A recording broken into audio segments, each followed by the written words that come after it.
Yes, indeed, we are officially live yet again with another New York Knicks basketball game. Here today in the Garden, the Knicks will be taking on the New Orleans Pelicans. Let's go ahead, break it down. We got a couple of things to talk about because the Pelicans, unlike some of the tanking teams we've been playing lately, actually pretty feisty, actually pretty decent. So we got a couple of things to talk about for them. Let's go ahead and break it down.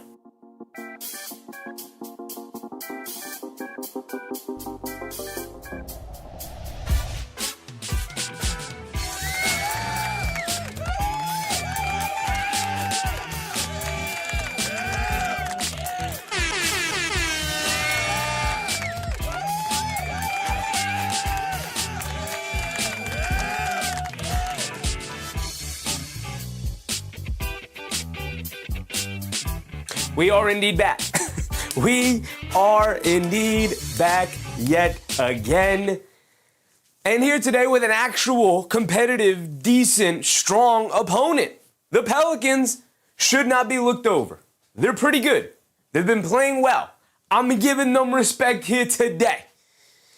I believe that a fully healthy Pelicans team this season probably would have been competing for a play-in spot, if not maybe even a playoff spot, maybe get to that 6th seed. Who knows? But that is not the case for this Pelicans team that was mired through with injuries, and can I even say, surprisingly? Because not really. The Pelicans knew they were going to start the year without DeJounte Murray, who was recovering from an Achilles tear, which, by the way, he came back. He's looking fantastic. Justice's dad, appreciate you, brother. Raf Torres, Joseph, what's up, Joseph? Raymond, what's up, Raymond? The news says there's a lot of birds going down today, hopefully. Vic, what's up, Vic? Jessica Griffith, what's up, Jessica? Raf Torres, my guy, appreciate you, brother, appreciate you. The Pelicans, not bad at all. Oda Austin, what's up, Oda? Not bad at all. Again, they knew they were going to start the year without DeJounte Murray. They know the injury history of Zion Williamson. They know the injury history at this point of both Trey Murphy III and Herb Jones, who have both kind of been in and out of the lineup this year. What they did not know was what they had in 3 specific key players of their rotation today, and that is including guys Sadiq Bey, Derek Queen, and Jeremiah Fears. And we'll get to them, as always. As always, we'll get to them here in the pregame. But we will start where we have always started this season for our Knicks. That's with the captain, Jalen Brunson. What left is there to say? James Sumler, what's up, James? We should get this one. They should. But I don't expect it to be an easy victory. I don't expect it to be a blowout by any means. It could be. Let's be real. The Knicks are a fantastic team. The Pelicans are a good, feisty team who've been playing well lately. We can go over the record as well if we have more than enough time before we get to the tip-off here. Tay Cowboys, what's up, Tay? David Oz Jr., what's up, David? The Detroit Show Troll is here. Unfortunately, the Lakers could not take care of business for us, so, chasing down the Detroit Pistons for that 1 seed is going to get a little bit tougher. It's going to get a little bit tougher here, but the 2 seed is obviously definitely in sight. If the Knicks win today, they will technically be tied in the standings with the Boston Celtics, although they are 1 back in the loss column. The Celtics did lose the other day to the Anthony Edwards-less Minnesota Timberwolves, so that fight for that 2 seed gets very, very interesting as the Boston Celtics are going to be, I believe, on the road, taking on the Oklahoma City Thunder, a healthy Oklahoma City Thunder team. Chaos Kid, what's up, Chaos Kid? The Knicks obviously have their Thunder game coming up as well, so, we'll see how it plays out. Jeff said, someone in the comments said the Knicks have no answer for Zion and the Pelicans, and I told them, it's obvious you don't watch basketball.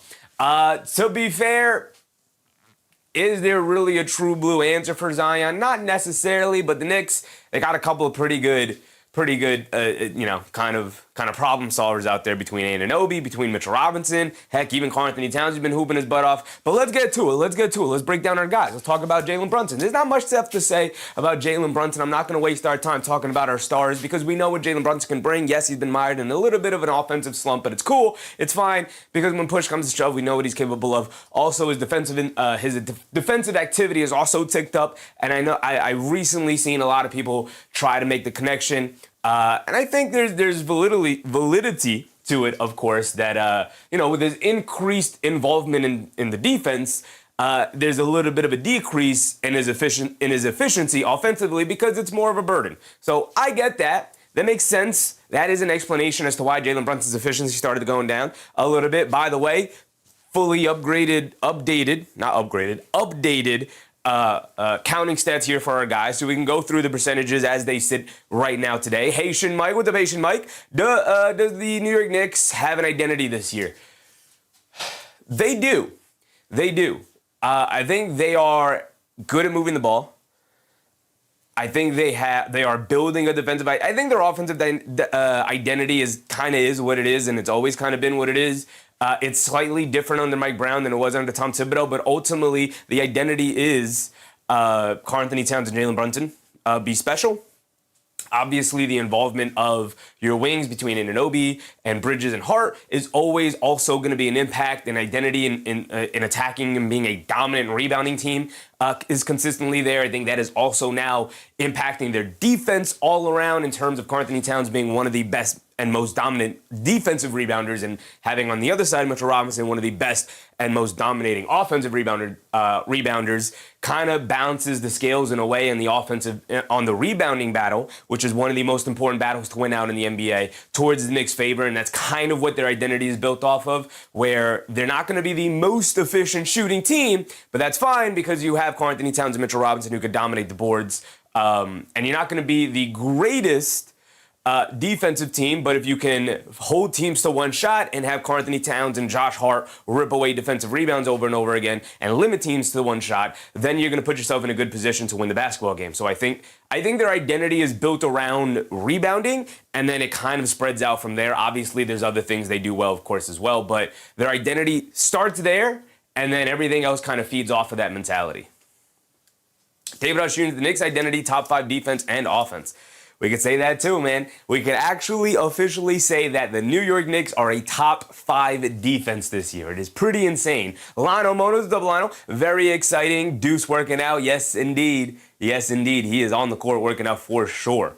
For sure. Chaos Kid said, see, he said it. What did I say? Raven said, the identity is the New York Knicks butt-kicking team. I do love that. I do love that. Karl-Anthony Towns, I'm running out of things to say positively about Karl-Anthony Towns. I don't have anything negative to say about Big Cat, and I think that's the most positive thing I've been able to say all season about him. I think he's been utterly fantastic. I think he's been the best player on the court for the New York Knicks post-All-Star break this season. This new version of Karl-Anthony Towns, where he is locked in defensively, he's cleaning up the boards, and guess what? Now the offense is starting to come around again. He's almost 50% from the field, whereas before he was around 46, which is bad, really bad, especially for a center, and especially the center who is offensively as capable as Karl-Anthony Towns. The shots around the basket are getting better, and he's actually knocking them down now. The three-point percentage is still hovering around where it was, 36.5. Hopefully he can get that around 37.5, maybe 38. Not really enough time in the season, but as long as he's knocking them down, which he has been knocking them down lately, going into the playoffs, I'm fine with that, wherever the percentages end up at. 20.2 points. He's up to 12 rebounds a game. My goodness, he's dominating the boards, and 3 assists as well with only 2.5 turnovers. Not bad. He's also, this is not depicted here in his traditional counting stats, but he's also ticking down his, silly fouls. He'll pick them up every now and again. You're never going to fully eliminate those things.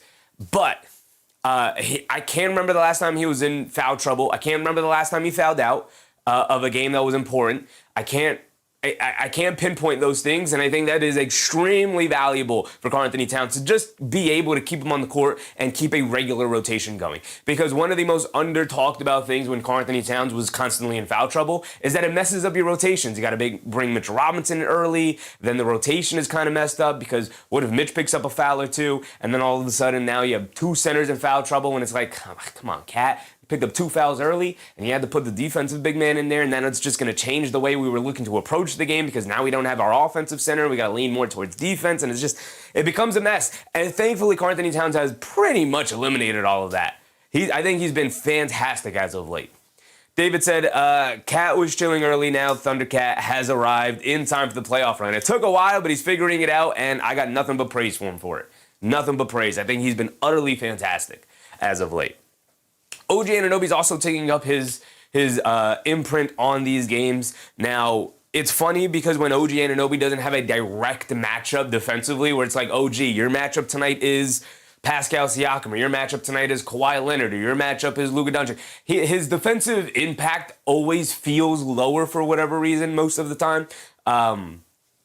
He's just not as active defensively and knowing if the entire offense running through this guy and my job is to guard that guy, OG Anunoby's got it. He's got it. Now, he may do a good job, a great job, a not so great job. That could happen. Whatever. Like an offensive player could have a good night or a bad night. A defensive player could have a good night and a bad night as well. But more often than not, obviously, we know OG Anunoby is clamps. He's locking guys up. And I think the shot finally coming back around. He was down to around 35%. He's now back up to almost 38%. Finally reverting back to the OG Anunoby we know and love. Almost 17 a game is pretty good. And it's very needed because while his offense is starting to pick up, Mikal Bridges' offense starting to tick down.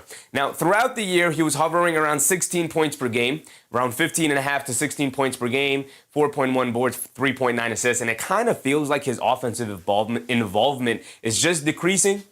Without even talking about the efficiency decreasing, it just feels like they're involving him in the offense less. He is more so just kind of becoming a full-time spacer and cutter only, and doesn't really get a ton of on-ball reps, doesn't really get a ton of plays called for him. I will say, and I've been saying this since the slump started, I've been impressed with his defense. I think his defensive intensity and tenacity has been really good and really solid for this team. I think his activity defensively has been really good and really solid for this team. But I understand that it's hard to defend when a guy goes out there and he has 7 points. And it's like, I just want you to knock down the open ones. When Brunson or Towns are out, or maybe both of them or one of them isn't, we just want you to be a little bit more aggressive with the ball in your hands and maybe get to the rim, maybe get to the foul line. How about knocking down those mid-range shots that you were knocking down almost consistently to start the year? And now it feels like you can't even really get to them and you're not even really getting those shots off. So, maybe it's a byproduct of a rest mixed in with slump that he just refuses to take because we know his Iron Man streak is very important to him. But he definitely looks like a guy who could use 2 or 3 games off, right? Slumping, he's not getting out on the break as much as he was earlier in the year. Maybe he's just kind of saving himself and revving himself up for the playoff run. Who knows? Maybe the week off at the end of the regular season going into the playoffs is going to do him well. I don't know. There really is no true explanation for his dip in offensive impact.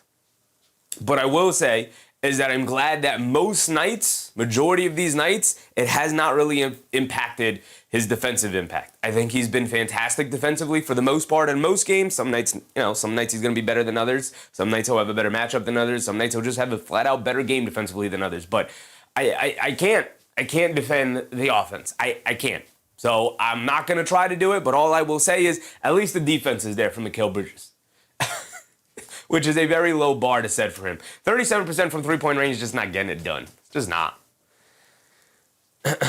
David said, OG is the key to our success. We are unbeatable if OG scores over 20. It definitely feels like it because we know Brunson's going to be there. We know Towns is going to be there. And if OG's going to bring it to that level offensively in particular, the Knicks feel like, oh man, they got 3 guys we got to deal with offensively, and then you got the things you could throw in there between Bridges and Hart and Shaman off the bench and Alvarado, and then eventually when McBride comes back, then you got to deal with Mitchell Robinson battling on the boards, and it's like, my goodness, they just got options on options on options, and that's the beauty of this team. Josh Hart, one of the guys who's has options on options on options where it's like, okay, maybe we key on Brunson and we stop him. Oh, we're leaving Josh Hart wide open and he's going to shoot 40% from 3 this year. By the way, he's knocked down 9 straight threes. He has not missed a 3-point shot in 3 games. Let's see how far he can keep that up. I'm expecting him to miss a shot tonight because now that people have brought it up and we're harping on it. Ernest, Cash, what's up, Ernest? Relic, what's up, Relic? Now that people have keyed in on that and have brought it up to him in the post game, in the previous game, now expect him to miss his first 3 here tonight. But over 40% from 3, and I tell you guys all the time, I don't really care about this number anymore for Josh, because all this shows me is that he's capable. And when he doesn't take the 3, that's when I'm like, sit his butt on the bench. Park your butt on the bench, think about what you've done, Josh Hart, reevaluate, and then you can come back into the game. But all I need is for him to shoot the open ones and shoot them confidently and knock them down, because you will knock them down more often than not, because you have shown you are a capable 3-point shooter this season, Josh. Let it fly, big dog. Let it fly. Little Scotty, what's up, Scotty? Do you think Zion will get busy? Zion doesn't have the greatest performance against the Knicks, but he doesn't have the best. It's not really a great matchup for him with the size that the Knicks have and the lack of size that the Pelicans have. So it'll be interesting to see how he does match up. But between Towns and Robinson and Anunoby, I don't think Zion Williamson has the greatest game here tonight, but he could definitely, he's Zion. If he's got it going, he's got it going. He's at that level where it's like, oh, if it's going to be a Zion night, then there's really nothing anybody in the NBA can do against that guy. David said Alvarado's going to have a big game. I hope so, playing his old team. We'll get to him, though. Rizzo, what's up, Rizzo? New York in the building, yes, sir. Bruce Fowler, what's up, Bruce? We get the big Mitchell Robinson. Big Mitchell Robinson is, I think, playing really good basketball. One thing that I really like that we have seen post-All-Star break in particular is how often our guys are looking for our big men. And we talked about it to start the year with Karl-Anthony Towns, where it's like, man, our guys are just not getting Karl-Anthony Towns the ball in areas where he can be impactful, right? Not doing it often enough. And post-All-Star break, they're doing a better job of getting Karl-Anthony Towns the ball, but also because of that, they're also just generally looking for the big man more, and you're getting guys actually trying to throw Mitchell Robinson lobs. I'm looking at you, OG Anunoby, whose uptick in lob attempts to Mitchell Robinson is skyrocketed post-All-Star break for whatever reason. Maybe they were able to sit down and watch some tape and be like, oh man, Mitch is open rolling to the rim. They're finally throwing up there to him. He's throwing it down. Every now and again, he's throwing in, chipping in double-doubles. He's coming off a double-double game that he had against the Washington Wizards, playing a really small Pelicans team here who will be starting Herb Jones at center. And while Herb Jones is long and tall and, 6'9", long wingspan, all the things, boy, oh boy, the Knicks, like we talked about it at the start, the Knicks' identity of rebounding is going to come into play here today. So I don't think this Pelicans team matches up too well with the Knicks. YOLO, what's up, YOLO? Brittany Starr, what's up, Brittany? Raymond said GTA showed up today. Show up today? We need it. We need it for sure, especially because our guy, Deuce McBride, is still out with the injury, but he is rehabbing. He is on the court doing basketball activities. He's warming up before these games. He was cleared for some physical contact drills at practice. So he's working his way back. He's on his way. Maybe another week or two. Hopefully we can get him back. We've talked about this last handful of games of the regular season. Seems like he's still on track for that. Hopefully we can get to that point with Deuce McBride where we're talking about like, oh yeah, any game now, he'll be back. Lana Mona said GTA for his game against his old team. Hope he puts on a show. Me too, man. I want to see a Philadelphia 76ers game like he had right before the All-Star break here tonight against the Pelicans. I absolutely want to see that. Landry Shamet, like Mikal Bridges, has been mired in a little bit of a slump. He did have a game off the other day. So hopefully he's going to be getting out of that. Not the other day, against the Wizards, which I guess was the other day. But that was the last game the Knicks played. No Landry Shamet in that one, no problem. The Knicks took care of the Wizards, as every team this season has. 9.6 points, 1.8 rebounds, 1.5 assists. This is the thing that is obviously most important to Landry Shamet. 38.8% from three-point range, which is like, in a vacuum, you look at this number and you're like, oh, Landry Shamet, a 39% three-point shooting season? That's fantastic. But he has been in a shooting slump as of late. He was 42% from three-point range, and he's dropped down almost 3 percentage points, which is not good. Not good at all. If he can get back to that, if we get Deuce McBride back and we get the Knicks starting 5 healthy and playing a regular rotation, Landry Shamet can go back to his 15 to 20 minutes per game kind of regular rotation spot instead of playing 25 to 30-ish because Mikal Bridges is letting us down a bit and not having another option outside of Landry Shamet, where maybe you can also slide in Deuce McBride in there. Just having Deuce McBride back will allow Landry Shamet to get back to doing what he does best, which is just spotting up from three-point range. He's doing a little too much, and again, mired in a little bit of a slump, has absolutely tanked his percentages in comparison to where they were before. Obviously, they're still pretty dang good, but I want to see Landry Shamet get back to being an over 40% three-point shooter, not hovering below 40. Nikki, what's up, Nikki? Brittany said, Brunson, don't let me down today, please. It might not be a Brunson night because it might be a Jose Alvarado night. Jose Alvarado, like you guys have been saying, he better show up today. He's playing his former team. I'm sure the emotions will flow for Jose Alvarado, but they are at home here in Madison Square Garden, so he will have the crowd on his side. Obviously, his teammates will be on his side. The coaching staff will be on his side. Jose Alvarado has been playing better as of late, but overall, the shooting's got to pick up. He's not knocking down three-point shots consistently. He's down to 35%, where he was over 36% before he came over to the Knicks. A little bit has to do with the fact that it's the first time he's traded in his career, and he's adjusting to that. He's playing for his hometown team, a team he grew up rooting for, a team he was a fan for as a kid. Played in New York, coming home, all of the things, all of the emotions involved in that. So, guess what, though, brother? You're a professional. You're going to have to break out of it. You're going to have to figure out this shooting at some point here for the Knicks in order for you to truly be effective. I will say, though, while the scoring is down and the percentage is slightly down, the playmaking and the assists are up. 3.4 assists, only 1 turnover as a backup guard. It's pretty good. It's pretty good. I like that. Kanyon Pepper, what's up, Kanyon? They beat the Lakers without Cade. The Pistons, they did indeed. They did indeed. What's up, Kanyon Pepper? What's up, Mark? Appreciate you, Mark. Let's get to our guy, Mo Diawara, man. Hey, Mo, light him up today, Mo. Light him up today. The New York Knicks are going to need their wings to step up today between Anunoby, Bridges, Hart, Diawara off the bench. A little bit of Landry Shamet mixed in there as well. They're going to need their wings to step up between Trey Murphy, between Herb Jones, between Sadiq Bey. They're going to need guys like Mo Diawara, especially off the bench, to step up here as he comes in for guys like Anunoby and Bridges, because they're going to need big, long wings in order to deal with those big, long wings on the other side.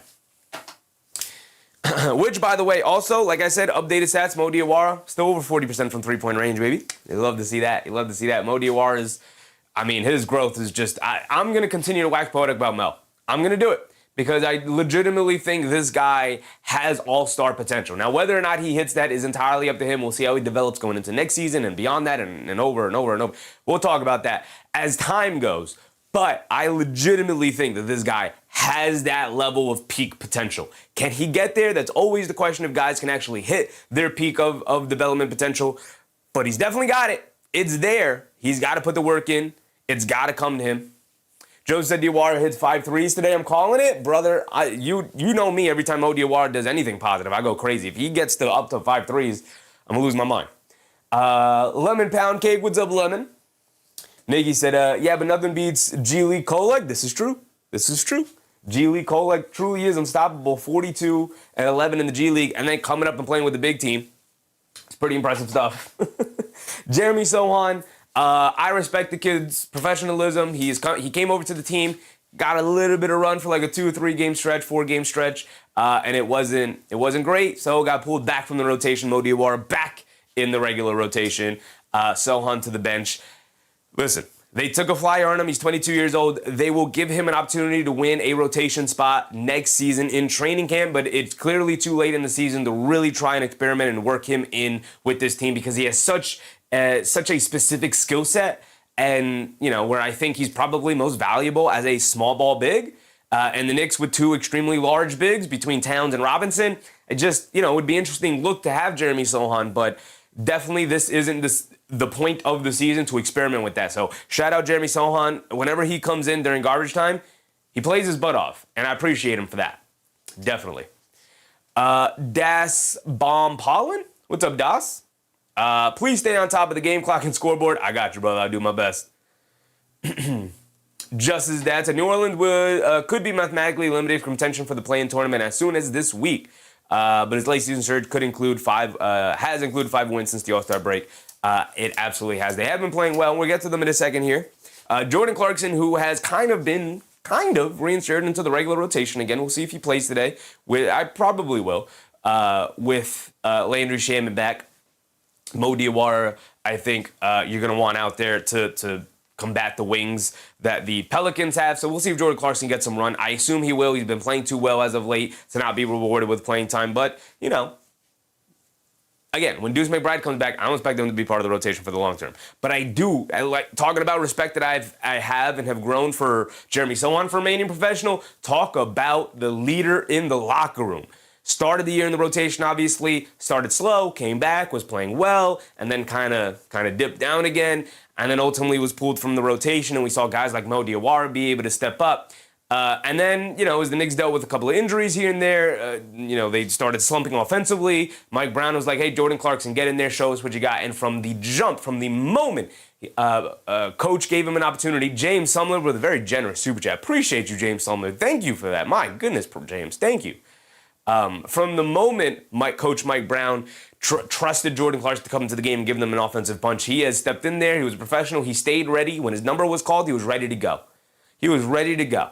And it set the tone for everybody else. Sohan, when his number is called, he's going to be ready to go. Kolek, when his number is called, he's going to be ready to go. Speaking of, right? When these guys' numbers are called, they are going to step up and be ready to go because Jordan Clarkson set that tone in that locker room. And I will forever respect the heck out of Jordan Clarkson for remaining ready. Jose NYC, what's up, Jose? Angela Harding, what's up, Angela? Ian Parkins, what's up, Ian? Jose said, Chevy, thanks for taking the game tonight. Of course, brother, of course. Angela said, tonight we should have an excitement game. It should be an exciting game for sure. I'm with you on that. Ian Parkins, I'm a big Knicks fan, but would not be surprised if we get our socks blown off tonight. Not because I don't think we're good, but because our coach can't tell his butt from his elbow. I tend to disagree, Ian. I think Mike Brown has been perfectly fine this season. Not the greatest coaching season, but also not a bad coaching season. Daryl Grand, what's up, Daryl? All right, let's get to the Pelicans real quick now. It is officially 7:30, so we got about 10 minutes before tip-off. Let's pull up the broadcast and get that situated and so we can jump right into it. But let's talk about the Pelicans. And, of course, we're going to start with the best player. Zion Williamson, 21.3 points per game, 5.8 boards, 3.3 assists. Okay, that's fine. 25% from three-point range is obviously bad. And clearly he's not going to be able to take the next steps in his career if he doesn't develop, one, a right hand, but two, also some kind of perimeter threat of a game. Can he get an 18-foot jump shot? Can he get downhill and knock down a 15-foot floater? Like anything outside of the paint, if Zion can develop that. Now, part of the reason why he hasn't developed that is because literally throughout the entirety of his basketball playing life, going back to probably middle school, he's just been bigger, stronger, and far more athletic than the competition, so he could just easily dominate in the paint. And that trend has kind of continued here in the NBA. I mean, 21.3 points per game as a 6'6" big man shooting 60% from the field is obviously clear evidence that he could still dominate.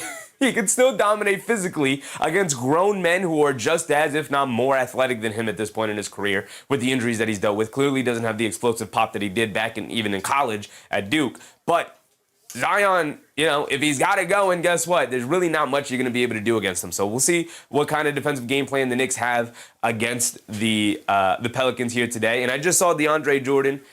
Shout out DeAndre Jordan, who's still with the Pelicans. He's still in the NBA with the Pelicans this season. Aisha, what's up, Aisha?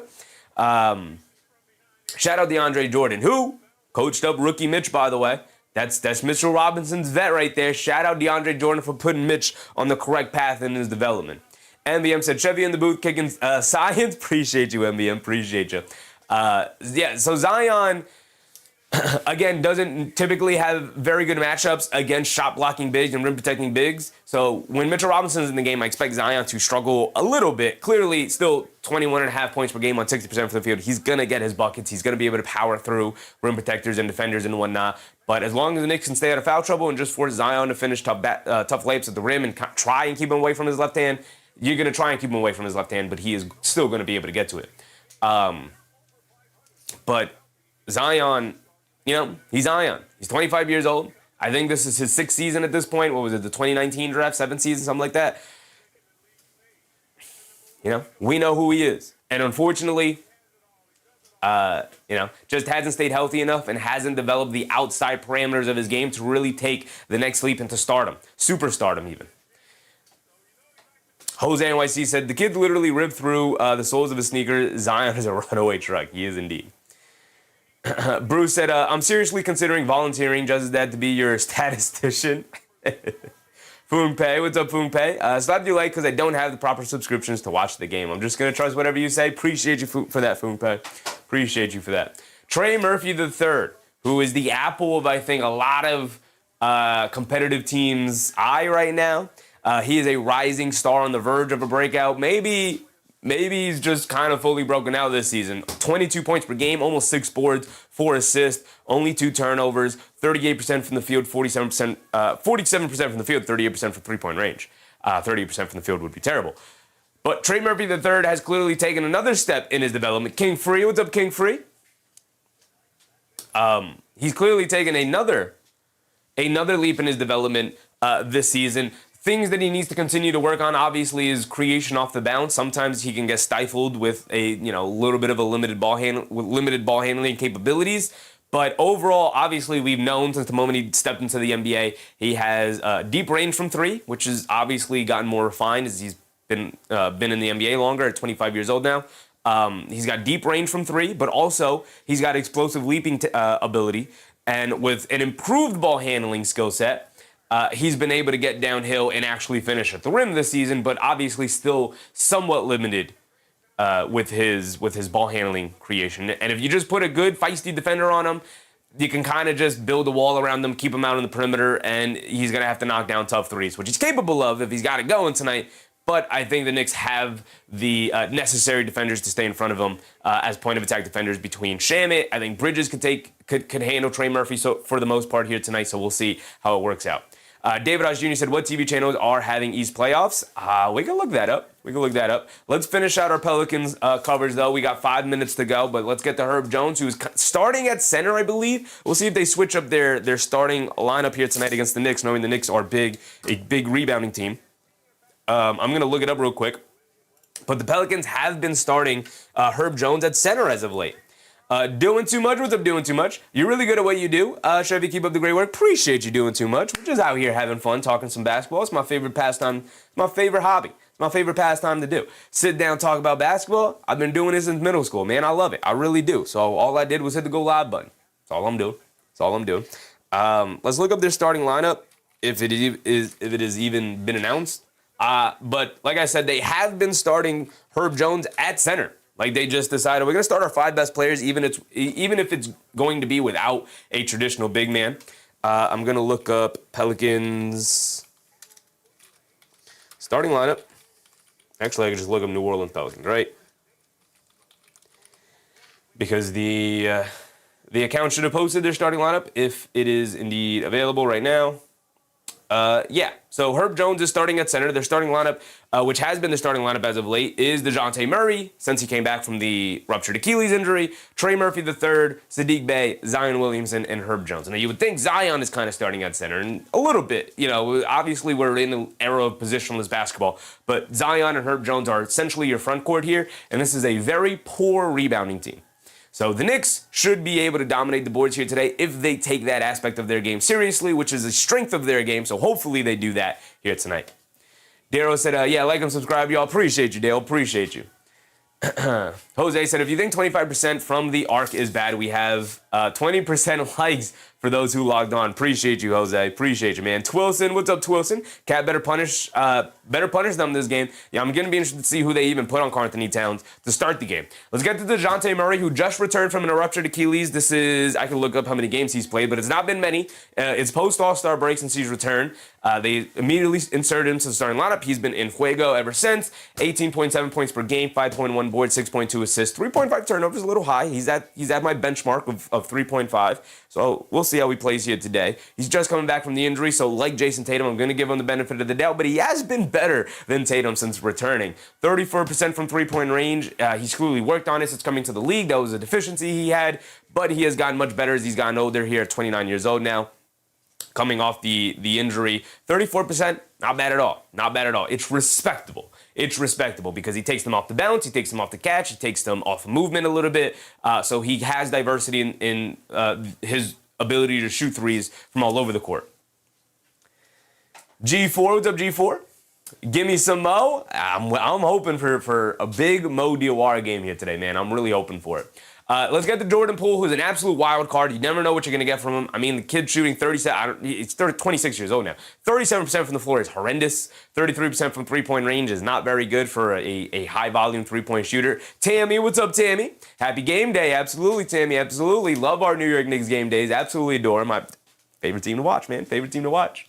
13.3 points for Jordan Poole. It's actually ticked down. He's in a more natural bench role, especially since DeJounte Murray returned. He was already coming off the bench, but now that DeJounte Murray is back and, they don't necessarily have to rely on Jordan Poole to be the backup guard because now they have DeJounte Murray as their starting point guard. They could bring in rookie Jeremiah Fears as their backup point guard. And they could have Jordan Poole and just come in and just be like, hey, man, see if you got it going tonight. And if you don't, I don't know, man. You play a couple minutes here and there, but for the most part, they no longer have to rely on Jordan Poole the way they did to start the year, which is part of the reason why they were so bad to start this season. Let's talk about Yves Missi. At one point, the Knicks were eyeing Yves Missi as a replacement for Ariel Hawkporty as a backup big. And at the time, he wasn't playing well, but he has been playing much better as of late. 5.6 points, 5.8 rebounds off the bench for them. He's now their true blue backup big. They are not starting him, but we'll probably see him early in this game again, as long as the Knicks take advantage of the thing that is, in my opinion, their biggest strength, which is their rebounding. If they can take advantage of that to start the game, we could probably see Yves Missi be inserted into the game earlier than the Pelicans might want. Ariel De La Cruz, what's up, Ariel? NP needs to win games. The Pelicans need to win games to get in the play-in. I think the ship has sailed on their ability to get into the play-in. They're going to have to go on a crazy, crazy run to end the season here. It's not impossible, but pretty improbable. AP, what's up, AP? Happy to see you in the chat, brother. Simon Ja, what's up, Simon? How am I? I'm good, brother. I'm good. Charles Austin, what's up, Charles? Battle of the two Jordans. Clarkson and Poole. Isaiah Gardner. The injury looked crazy. Are we talking about, whose injury was that? Are we talking about Moses Moody? That was a crazy injury. I refuse to look at it. Refuse. Kevon Looney is no longer part of the rotation, never really kind of was. He was to start the year, then got injured. He's kind of been an injury-prone big to start the year. It's not looking great. Derek Queen, their prize rookie that they traded an unprotected first-round pick for to move up for in the draft. He started the year on the bench, played so well, got inserted in the starting lineup, and then played well again, and then kind of started to hit the rookie wall and not play so great anymore. So they put him back on the bench where he can continue to kind of work on his game and develop as he grows. He really struggled to play along with Zion, so that's also part of the reason why they moved him back to the bench to kind of separate their minutes and whatnot. Mark said, how did his kneecap just pop out? I don't know, and I refuse to watch it. I have not watched it. I heard about it. I heard people describe it. I'm good. Jeremiah Fears is their backup point guard, another star rookie that they drafted in the lottery last year. 13 points per game, 3.6 rebounds, and 3.2 assists to 2.2 turnovers. He's got a lot of spunk to his game. He's got a lot of wiggle to it. Clearly, the development path is there for Jeremiah Fears. It's nice to have a veteran point guard ahead of him like Murray to kind of teach him the ropes and bring him along slowly where they don't have to rely on him as a starter anymore. And I think that is obviously a much better path of development for Fears where you don't have to be the starter. You can slowly work your way and figure things out throughout your career. Again, 19 years old, youngest player in the team. Nicky said it was torn. It didn't pop out. The ligament that holds the kneecap in place was torn. And thus, the kneecap then popped out because the ligament was torn. Unfortunately, man. Again, I haven't seen it. I refuse to see it. I will not see it. Charles Austin said, let's go Knicks. Appreciate you, brother. Mindset John. What's up, Mindset John? How's it going tonight? I expect to win, but through a struggle, if you know what I mean. Absolutely. Ball is the name of the game.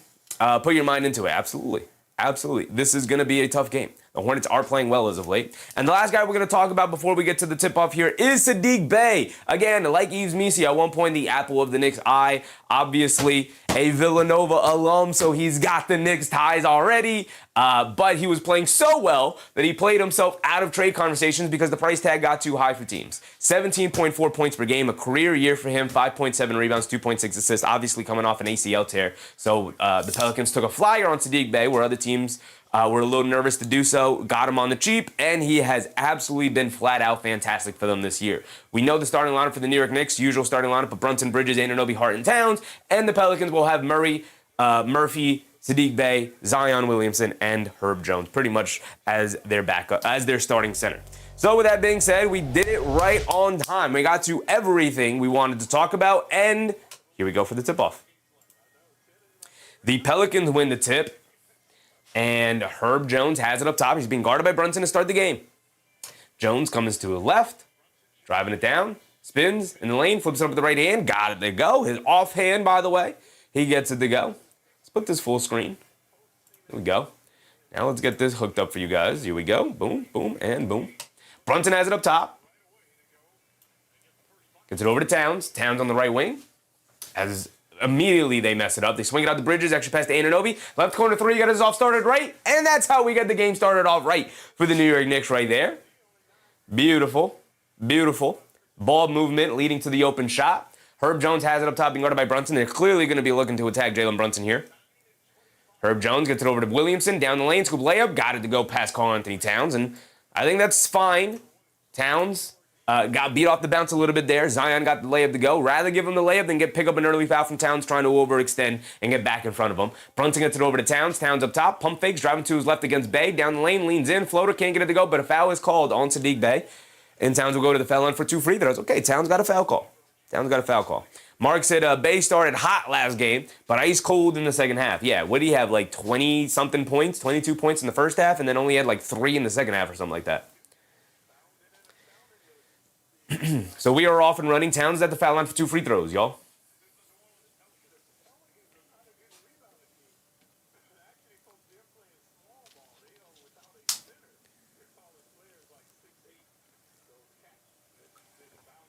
Towns knocks down the first free throws. Got one more coming.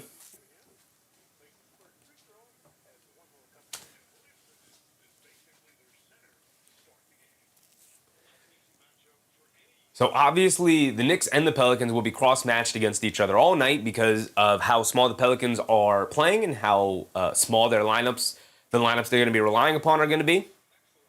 So again, the Knicks should be able to take advantage because the Pelicans are not a good rebounding team all around. Towns knocks down both free throws. There we go. Love to see us knock down our free throws. Herb Jones gets it up top to Murray. Murray being guarded by Josh Hart. Dancing around the Zion screen. He's deep, straightaway 3. Got it to go. Josh Hart puts his hand up a little bit just to say, I got tripped up a little bit on the screen there, but also gave him the open look. Playing way too far off Big Josh to get over to Towns. Hands it off to Brunson. Brunson, steps down the lane. Swings it out to Josh Hart. Extra pass to Anunoby. Another wide open 3 for OG. Off the back rim. Can't get it to go. Bridges battling on the boards. But they tip it over to Bey, and Saddiq Bey will bring it down. Brunson will pick him up. They get it over to Zion in the post. Williamson being guarded by Hart. They show a double team. They kick it up top. Trey Murphy, deep straightaway 3. In and out, can't get it to stay. Josh Hart rips down a rebound. And Josh Hart will push the pace the other way after picking it up, bringing it down, hands it off to Brunson. Brunson over to Towns as the trailer. Back to Josh Hart down the lane, kicks it out to Bridges, but Bridges was moving towards the corner. Josh Hart thought he was going to stay at the wing, and Josh Hart throws it behind Bridges, and it ends up being a turnover. Miscommunication there. It's 7-5. 10 minutes to go here. Murray has it up top, being guarded by Josh Hart. Murray gets it over to Williamson. Williamson swings through to his left, kicks it at the corner to Saddiq Bey. Anunoby just lost him, and Saddiq Bey knocks down the left corner 3. Come on, OG. Just absolutely losing Saddiq Bey there. Good relocation from Bey. Brunson bringing it down the other way. Brunson then turns it over. Just dribbling it down. Gets it over to Murphy on the break. Scoop layup. Got it. Doesn't get it to go. Rolled off the rim, actually, and then knocked out of bounds. It's going to stay here with the Pelicans. The Knicks going to get the rebound. Trey Murphy III stays on the floor and stares down the referee like, come on, man. Where's the foul call on that? Judge that said couldn't get Bey, so got Jose instead. I think they wanted both. At least they wanted 2 players from the Pelicans, either Jose Alvarado and Yves Missi, or Saddiq Bey and Jose Alvarado, or some sort of combination of those 3 guys. Could only get Alvarado with the assets that they had, which worked out for the Knicks. Murray has it on the left, in the left corner, steps back out of the mid-range, can't get it to go, trying to tag Josh Hart off the bounce. Excellent defense from Josh Hart there. Hit the side of the backboard. Towns picks up the rebound. Brunson's going to dance with it. Crossover on Murphy down the lane. Floater off glass. Got it to go for Jalen Brunson. And we do know that Jalen Brunson, Josh Hart, and Trey Murphy, all 3 of those buddies in the NBA here. Murphy was on the Roommates podcast during the summer, the offseason. Bey has it in the high post on the right wing, backing down Brunson. Drop step, spins, floater, can't get it to go. Rebound to Towns, quick outlet to Bridges, pushing the other way. Bridges leaves it off of Brunson. Up top, Williamson will pick him up. Brunson's going to dance with it, crosses over, coming to his left, spins back to his right at the foul line, hesitates, spins back to his left, pump fake, tries to step through, fall away jumper, comes up short, doesn't get it to go. No foul called as Brunson hits the floor. Here comes Murphy off the rebound, pushing it, gets it over to Murray. Murray in the lane, kicks it up top to Bey, catches, fires over Towns, got it to go for Saddiq Bey, and he's cooking to start the game, just like he was the previous time the Knicks and the Pelicans faced off, but that time was in New Orleans.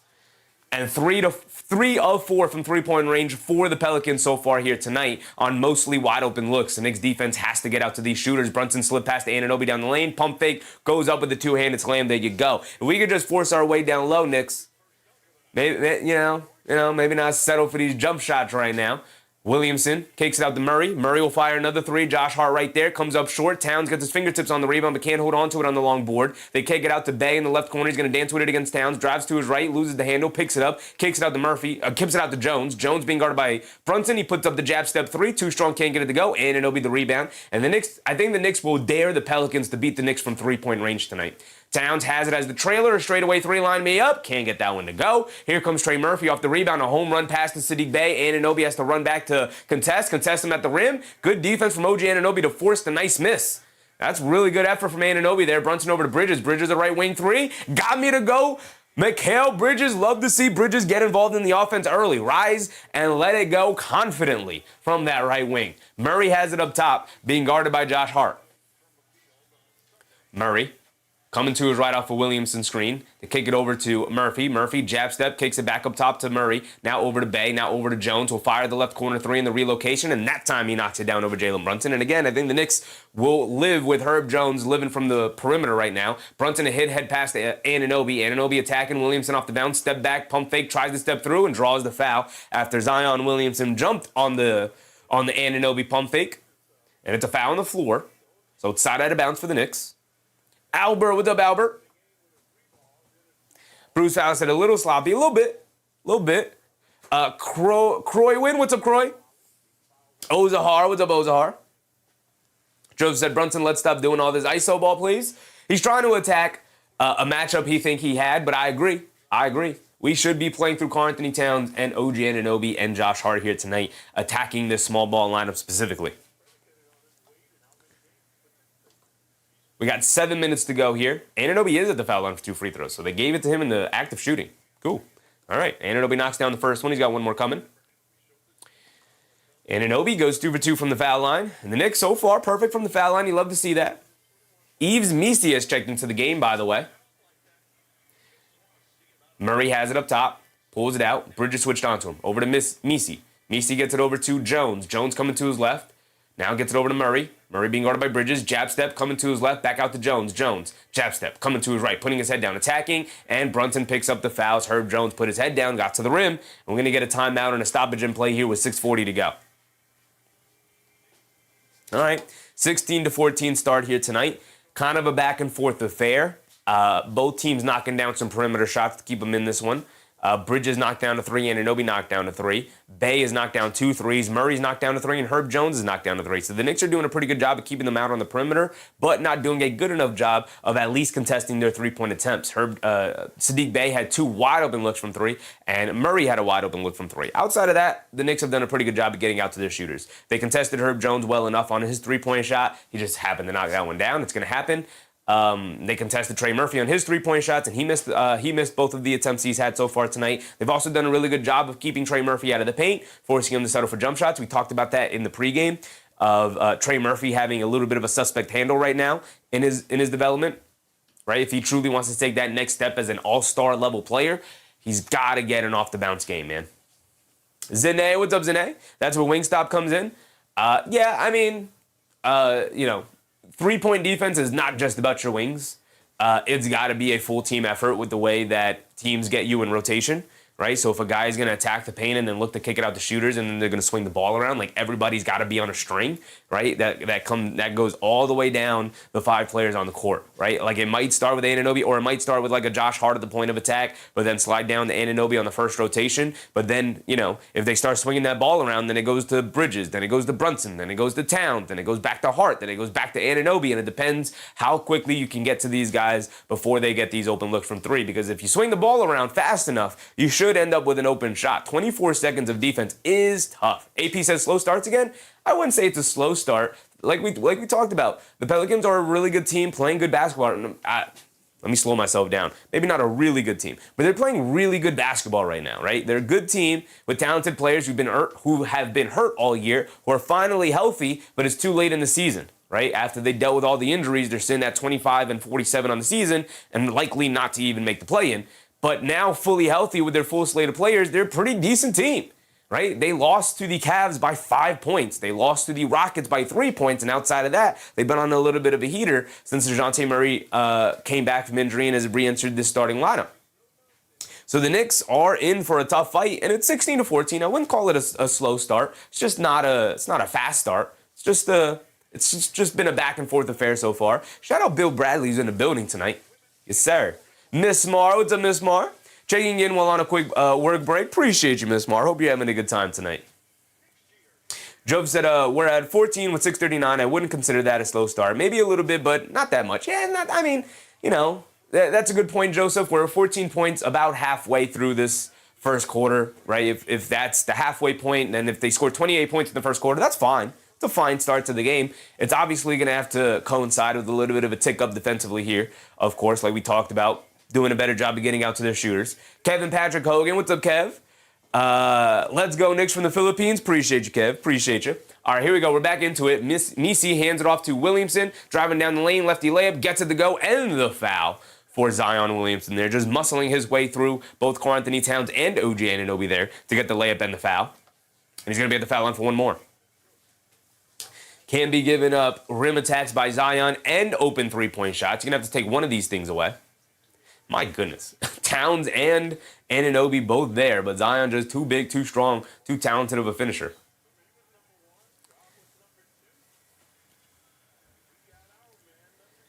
And Zion knocks down his and one free throw. Reddy, upping his membership with the channel. Appreciate you, Reddy, for that. Thank you, my guy. Thank you. Thank you for your generosity in supporting the community. All right, here we go. 6:30 to go. Brunson up top. After Zion completes the three-point play, Brunson gets it over to Anunoby. Back to Brunson. Down the lane. Kicks out to Anunoby on the pick and pop. Catches. Pump fakes. Down the lane. Leaves it off. Karl-Anthony Towns. Nice layup. Beautiful ball movement. Nice drop-off pass from Anunoby. Great play from the Knicks there. And a nice job of reading the floor all around for all three players involved in that play between Brunson, Anunoby, and Towns.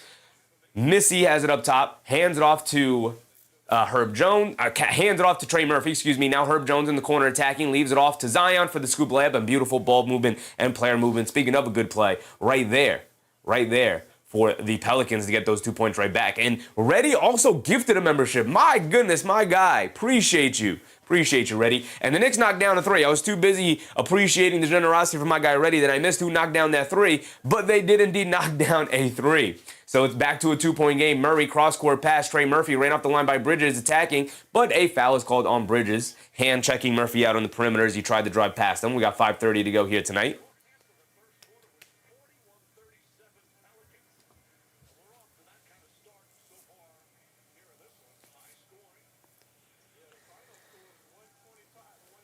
Creation Scripts.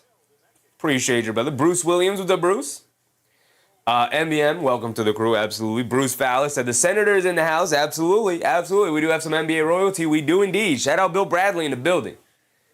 Williamson gets the handoff down the lane, lefty layup, doesn't get it to go. It definitely looks like a goaltend. They're going to let it go. Robinson, I think, is going to get credited with the block. Bridges over to Brunson, back to Bridges, left wing three from McHale, line me up, can't get it to go. Clarkson, Sky's in there for the offensive rebound. Look at the effort from Jordan Clarkson there. Saves it out to Jalen Brunson. He'll pull it all the way back out. We're going to run a little bit of a set. By the way, Clarkson and Robinson have just subbed in. Brunson, the step back three over Williamson. Got me to go. Jalen Brunson on the step back three. You love to see it. And the Knicks have taken a 1-point lead here, 21-22.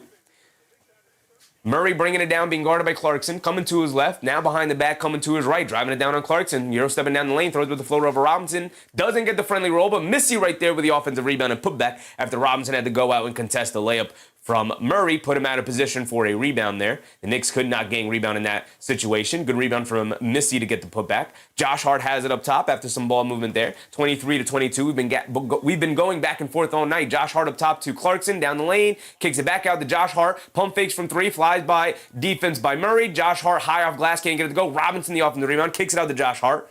Josh Hart up top to Brunson. Brunson will fire the deep straightaway three. In and out, halfway down, but a toilet bowl is out for Jalen Brunson, and the ball will go back to the Pelicans as they push the other way. Williamson has it on the left wing, being guarded by Robinson. Williamson tries to get it up top. Bridges jumps the passing lane, knocks the ball out of the air, but he can't grab it. Murray able to beat him to it. Can't knock down the step back three over Bridges. Josh Hart off the outlet from Robinson's rebound, gets it over to Brunson, back to Robinson. Robinson has it up top, fakes the handoff, keeps it, hands it off to Clarkson now, coming to his right. He's got a lane, pass fake, flips it up, and a lob, and a tip-in for Mitchell Robinson, and the foul, and he's going to go to the foul line for one more. Now, all you got to do, Big Mitch, is knock down your free throw, big dog.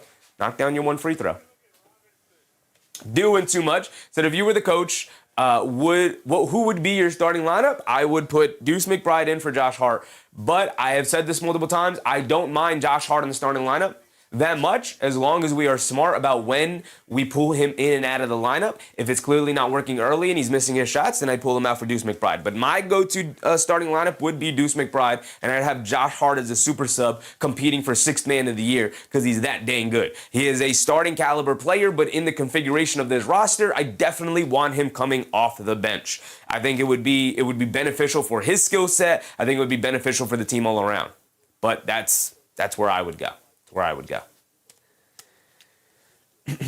Jove said, I'm not confident he's going to hit the free throw. If he does, I'll do whatever you say, Mitch. Shout out Big Mitch, man. He going to knock down this free throw, Joseph. He going to do it. I can feel it in my bones. Paul Dog NYC. What's up, Paul? MEM said the double big should dominate. They should. The thing about that is a double-edged sword, right?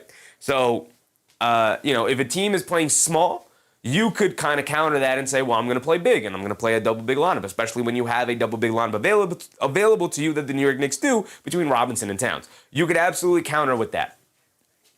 The double-edged sword side to it is that on the other end, now you have two centers out there trying to guard perimeter players if they're going 5 out with 5 smaller players. The thing with this Pelicans small ball lineup is that it usually contains, obviously, Zion Williamson, who is not a spacer from the three-point line, so you can live with having a center out there if you have Towns able to move his feet to guard, let's say, maybe like a Herb Jones, right? So I agree with you. In this matchup, specifically, against the Pelicans small ball version of their lineup, the Knicks double big lineup should dominate, for sure. Just that if I was GM, McHale wouldn't be on the team. Depends. Doing too much. I like that answer. So you would keep McHale in the starting lineup. I would. I said this in the pregame, and I think his defense has been really good this year for the most part. Obviously, there's been some dips and valleys, as any player has. I think we give more grace to offensive dips and valleys than we do to defensive dips and valleys, but I think McHale's been really solid defensively for this team, especially post-All-Star break. And even before the All-Star break, but post-All-Star break, I think he's been really solid defensively. Now, I don't have an excuse for his offense. I don't. He's got to play better offensively. I'm with you. But I wouldn't pull him from the lineup. I think his shooting is too valuable. I think his off-ball defense is too valuable. His spacing is too valuable as well.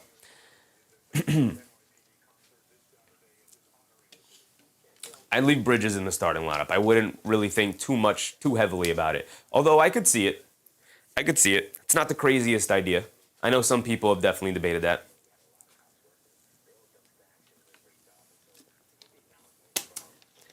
MBM said, wow, no MB. Disagree? MB? Who's MB? No MB. What am I missing? Mike, what's up, Mike? St. John's over Duke? I'm rooting for St. John's, I'll tell you that. You won't find me rooting for Duke.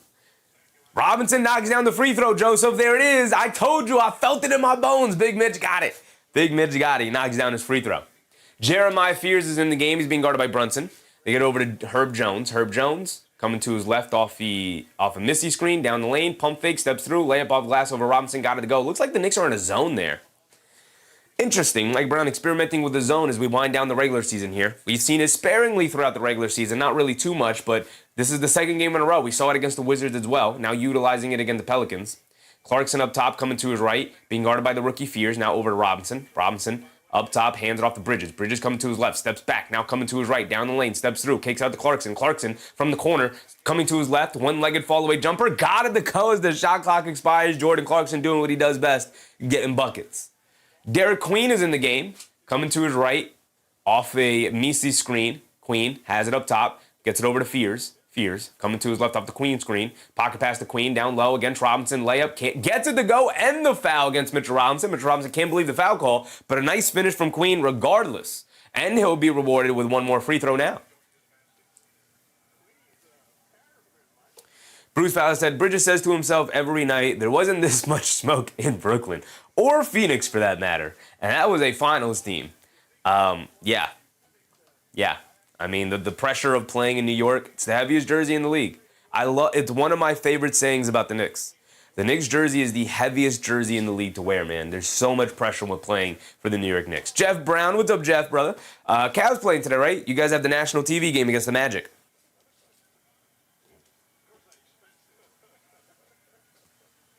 Queen knocks down his and one free throw.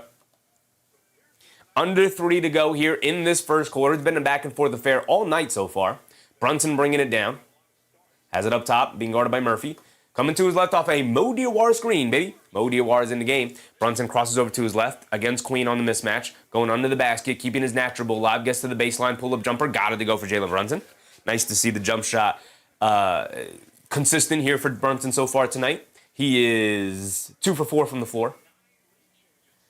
Queen has it up top. That should be 3 for 5, I believe. They get it over to Murphy. Murphy steps back, being guarded by Clarkson. Chasing him off the screen. They kick it out. Fears, right corner 3 on the catch and shoot. Can't get that one to go. Clarkson able to secure the rebound, bringing it down the other way. The Pelicans, by the way, are going double big between Queen and Missy. Anunoby, as the trailer, knocks down the straightaway 3 off the catch and shoot. Not typically a 3-point shot we see OG Anunoby take often, but he knocks that one down there. Queen has it. Jordan Clarkson jumps the passing lane, down the lane, stops, turns, pulls it out. Now down the lane, scoop play with the left hand. Got it to go. Jordan Clarkson doing it all right now. Yes, sir, Clarkson. Yes, sir. Proving that you should remain in the rotation right now. Absolutely excellent play from Jordan Clarkson there. And the Knicks take a 6-point lead, 34-28.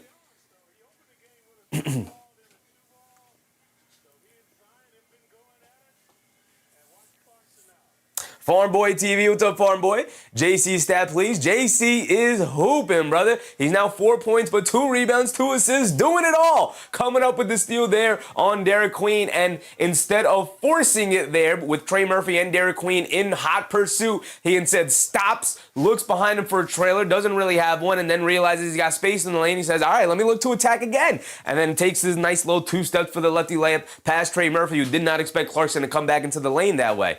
Jordan Clarkson, man. Mark said Clarkson has returned. He loves the guard, and he is back, baby. He is back. They put his stats up. Last 6 games, 12.7 points, 55% from the field, 44% from the foul line in 22 minutes a game. He is hooping, man. He's hooping. Doing too much said, would you trade away Mikal and OG and some picks for Giannis? The Knicks don't have picks is the issue. If they accepted a deal of OG Anunoby, Mikal Bridges, and whatever few picks the Knicks have, I feel like you kind of got to do it because you got to keep Brunson and Towns and add Giannis. Obviously, you're losing wing depth, but maybe the development of Mo Diawara, you keep Josh Hart. Yeah, I think you got to do it. I think you got to do it, unfortunately. Giannis is my favorite player to watch in the league, but I'm not too giddy about trading for him this offseason. I still think he's a top 5 player in the NBA, but at 31 years old with the injury history that he has, it's a big risk. It's a big risk. And that's a pretty low price. Bridges and Anunoby like that, man. That's interesting. You got me. You got me to say possibly yes to a Giannis trade. All right, here we go. We're back into it. Queen hands it off to Bay. Coming to his right. Anunoby switches onto him. Bay gets it over to Queen. Queen being guarded by Diawara. Queen's going to look to attack as Anunoby switches onto him. Step back, baseline, fall away jumper.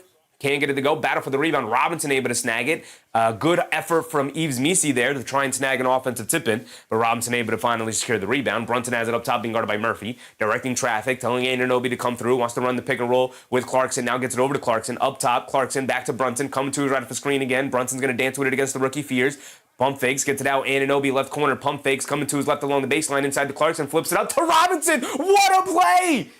Jordan Clarkson catches it in the air and in the same motion, lobs it over to Robinson instead. And the two-handed slam for Robinson. What a play. What a play from Jordan Clarkson right now, who has absolutely taken over the end of this first quarter. He's been phenomenal. He has been absolutely phenomenal. The feel right now for Jordan Clarkson with this team, I don't know if maybe the chemistry has just been built up over the course of the season, or it was just a nice extended rest and he's fresh and ready to go. I don't know, but he's been fantastic here tonight. Fears in the lane, throws up a floater, can't get it to go. Anunoby rips away a rebound, gets it out to Brunson. Brunson bringing it down. We're under a minute to go. Brunson on the left wing, coming to his right, spins to his left, now pulls it all the way back out. Murphy doing a good job staying in front. Brunson coming to his right, steps back, straight away 3 over Murphy. Got me to go, Jalen Brunson. We're hooping. Everything going the Knicks' way right now. They got 39 first quarter points. 39-28, 12-0 run for the New York Knicks, led by Jordan Clarkson with a little sprinkle of OG Anunoby and Jalen Brunson here. Queen has it up top, being guarded by Anunoby. They hand it off to Bay. Bay being guarded by Diawara. Bay coming to his left as Anunoby now switches out onto him. Bay's going to look to isolate. Bay crosses over to his right. Anunoby knocks the ball loose. Diawara jumps it, picks it up, and then ultimately gets fouled by Sadiq Bey. Listen, man, you got Mo Diawara and OG Anunoby causing havoc defensively. Jordan Clarkson is involved, causing havoc defensively. We're hooping. We're hooping against some pretty good competition here tonight. This is what I needed in order to get hyped for our New York Knicks. This is what I need. We need good competition. As my hat is like fully deflating. Come on, hat, come back to life. Come back to life. Creation scripts that we're finally seeing good beginning quarters. What a first quarter has been for the New York Knicks so far. Can we get the mythical 40-point quarter? Brunson will bring it down with 15 seconds to go. Brunson has it up top, being guarded by Jones. Brunson coming to his right off the Anunoby screen. Brunson driving it down on the right wing. Crosses over, hesitates, pump fake, steps through. No look pass inside to Clarkson. Clarkson kicks it out. Anunoby wide open straightaway three. Line me up at the buzzer. Got it to go. 42 first quarter points, baby. Line me up. OG Anunoby with the straightaway three created by who? Jalen Brunson into Jordan Clarkson. Back out to OG Anunoby. What ball movement, what player movement, what chemistry from this New York Knicks team so far in this first quarter. Anunoby, 13 first quarter points. Brunson right behind him with 10. Jordan Clarkson got 4, 2, and 4 in this first quarter alone. What a quarter. I'm out of breath already. I'm ready to go. I'm ready. This is what we needed. This is the tune-up we needed. Give him the 3 points, me. Give him the 3 points. Let me see the 40 points. Let me see the 40 points on the screen. Mike said, JC, JB, OG doing it. Doing it all right now. Offensively, defensively, hooping it up. Andrew Brooks, what's up, Andrew? New starters? I'm good. I'm fine with the starting lineup. I said, it's not my preferred starting lineup, but I'm fine with the starting lineup. Judge that said Mo D plus 15. They went on a crazy 15-0 run once Mo Diawara stepped into the game, baby. Sons Jen said Chevy's going to pass out. Now, I'm ready to go, man. This is what I've needed. We've been playing some tanking teams as of late, so the energy's been a little low. And I know that, and I recognize that, but that is because I could only give the energy that the Knicks give us, right? So even when they're beating down on a tanking team like they did before against the Wizards, it's not as fun when you know you're going up against a pretty decent team, the Pelicans, who've been playing well. And the Knicks are just taking it right to them so far tonight. Now look, it's a 14-point lead, end of the first quarter. They got hot. They're going to need to continue it here in the second quarter and keep a double-digit lead going into halftime. That's what I want to see. Andrea Hutchinson, what's up, Andrea? That's why got to keep the team we have. I'm with you. I perfectly love this team. I think they're a championship contending team. That's me. CEO King, what's up, CEO King? I've never seen you this hype. Rock out. Oh, brother, we get hype, big dog. We get hype over here for the Knicks games, big dog. We got Oba Femi in the building, by the way. If you are a wrestling fan, shout out Oba Femi, man. He got the Knicks. They gave him a Knicks championship belt. Okay, hold on. Obafemi might, you know what? He my favorite wrestler now. He rocking the Knicks gear. He got is he from New York? Hold on. I might have to be an Obafemi fan now. Boz, what's up, Boz? Keep it wire to wire. I'm with you. Keep this lead. Don't give it back. I don't want to see this a single possession game. I don't want to see this a single point game. David Hodge Jr. said, JC fan club president, loving it. Jason, what's up, Jason? What did I just walk into? The 40 bomb is real? Yes, sir. Yes, sir.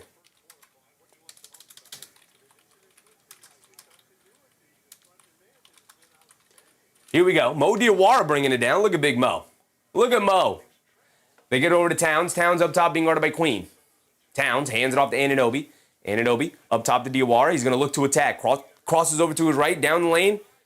Lost the handle on the ball. Okay, Mo Diawara doing a little too much there. Here comes Jeremiah Fears pushing it the other way. Fears pulls it back out. They got Carlo Makovic in the game right now. Fears up top being guarded by Clarkson. Driving to his left. Down the lane. Skublev, left hand. Got it to go. Nice drive and finish for Jeremiah Fears against Jordan Clarkson there. It's a nice, strong move. They hit ahead to Diawara. Diawara has it on the right wing. They get it over to Towns as the trailer. Towns will fire the straightaway three. Are we feeling it like that? Off the back rim. Anunoby goes attacking that offensive rebound, can't grab it. Williamson able to pick it up. Williamson gets it out. Derek Queen, left corner three for him, and Derek Queen can't get it to go. Bounces on the rim a couple of times, but Towns able to snag the rebound. Here comes Alvarado bringing it down against his former team, his first minutes. Let's see what he's got. Alvarado on the left wing, coming to his right off the Town screen, gets it up top to Diawara. Diawara coming to his left, being guarded by Makovic. Diawara, cross-court pass, Anunoby, right wing three over Williamson, can't get it to go. Towns battling on the board. Good box out from Herb Jones there against Towns, and it allowed Makovic Malkovich to come in for the rebound. Fears up top, coming to his right. A pull-up three for Fears off some fancy dribbling, but he can't get it to go down. Another rebound to Karl-Anthony Towns.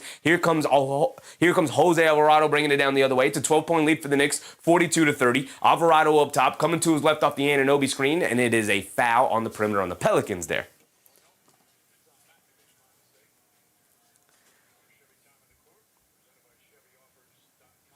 Bruce Fowler said that it all started with JC. It did. It did. Jordan Clarkson has been leading the way, man.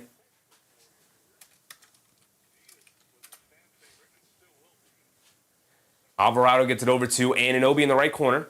Good defense from Williamson to cut him off, trying to take the baseline, so he pulls it all the way back out, hands it off to Diawara. Shot clock winding down. He's coming to his left, hands it off to Clarkson. Clarkson up top. Coming to his right, shot clock down to 5. Get busy, Clarkson. Clarkson down the lane, scoop layup off glass. Wild layup, can't get it to go. Hit a head pass to Herb Jones, getting out and running. Jones to the basket, throws down a big one-handed hammer. Anunoby doesn't even go up to contest. He said, dang, man, you got it. It's a 10-point game. Let's see what the Knicks have in response. Come on. Diawara has it. I think he's waving the defense through. They should throw a double team over to Diawara. He kicks it out, and they swing it around. Gets it back up top to Alvarado, and another loose ball foul on the Pelicans here. That's 2 silly loose ball fouls on them. Yvette Passad, what's up, Yvette? Fear Nothing, what's up, Fear? Out of breath? Good job. Appreciate you, Fear Nothing. Appreciate you, brother. We're hooping, man. They're hooping out there. AOD, what's up, D?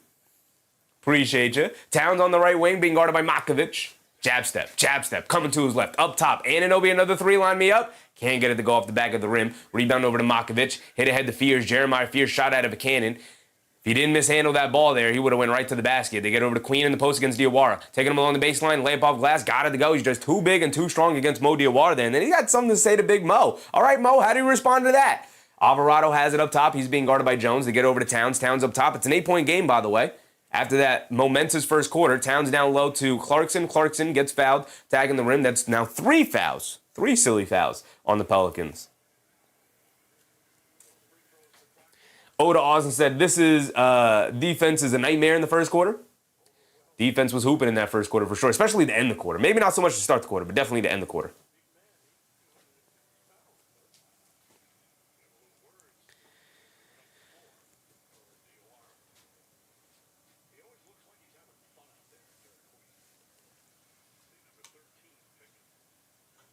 So Clarkson is at the foul line. I believe the Knicks are in the bonus, no? Clarkson knocks down the first one. That's how much hacking and whacking the Pelicans have done in this quarter. I forgot to give them that previous layup. So it's 34-43. Robinson will sub back in. And I think the Knicks are going to go double bigs here. I believe they are.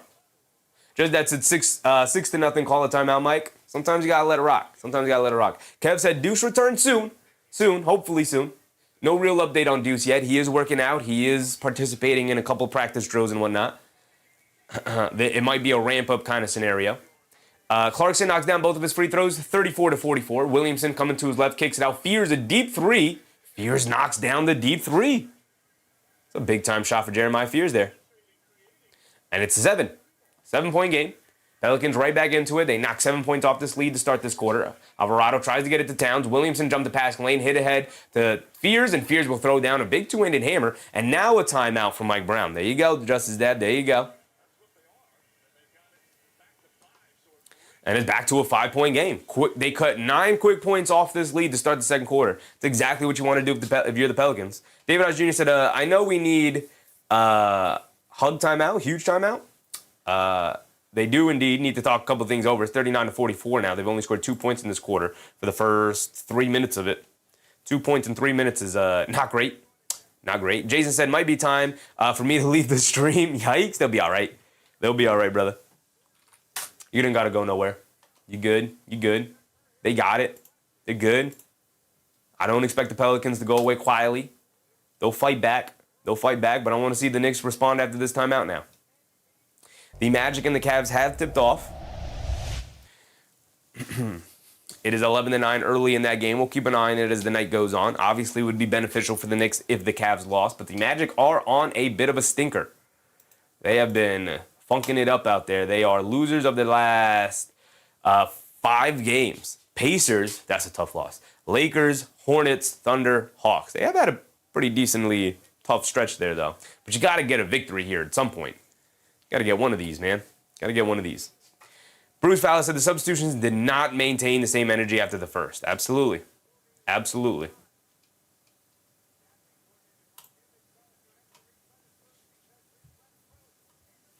Ozar said, let's get 300 likes. That would be a record.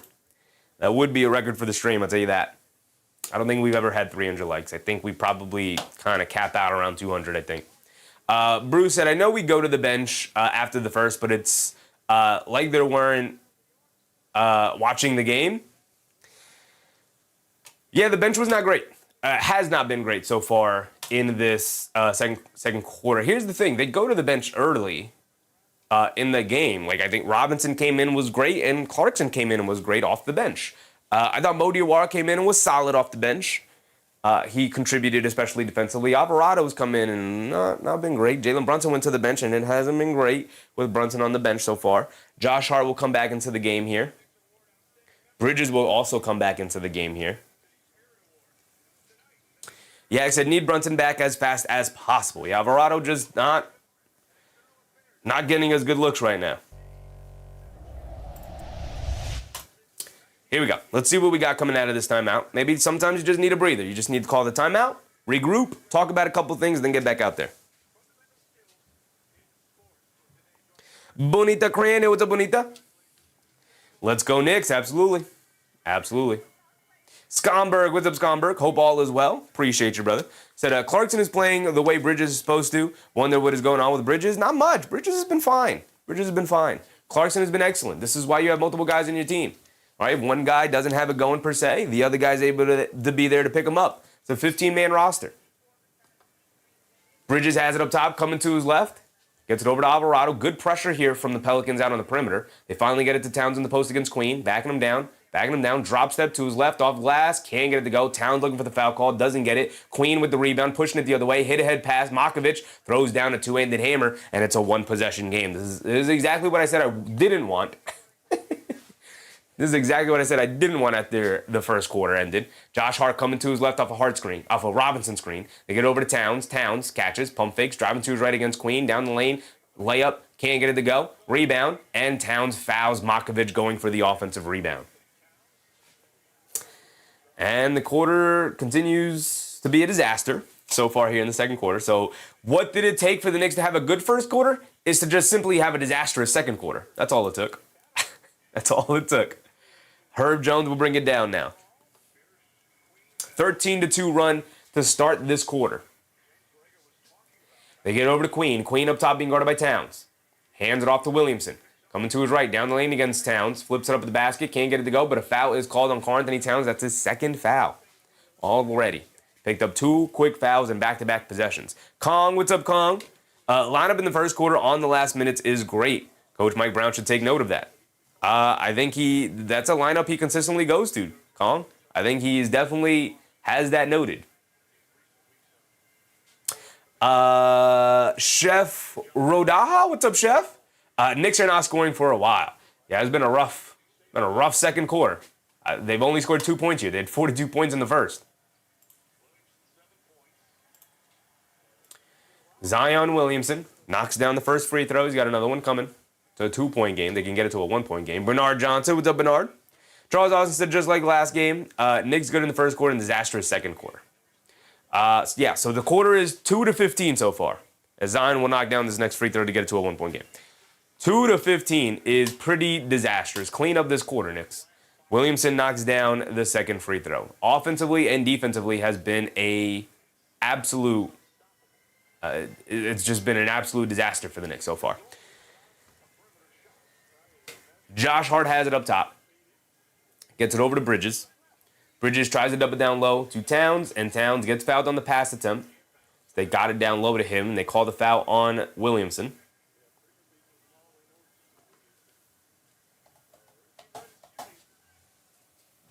Jay Hammer, what's up, Jay Hammer?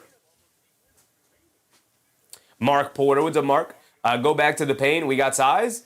Brother, they got the double bigs out there. They're trying to get into the paint, but this defensive pressure from the Pelicans has been excellent. Alvarado has it up top, being guarded by Makovich. Alvarado gets it over to Towns. Towns in the post against Queen. Backing down Queen. Steps through in the paint. Gets blocked by Herb Jones. Loose ball recovered by Alvarado. Floater comes up short. Didn't get it off in time anyway, and it's a shot clock violation. Queen got something to say to Alvarado. Obviously, former teammates. Andre said, be patient, Knicks. Got this. Watch the turnaround. They'll be all right. But they had an opportunity to maybe extend this lead, and instead they got it right back to a game, and the Pelicans can now possibly take the lead 44-43, 7:30 to go here in the second quarter. Jones has it up top, and now, more than anything, you've given the Pelicans confidence again to get back into this game. Williamson kicks it out to Queen. Queen dancing with it against Towns. Queen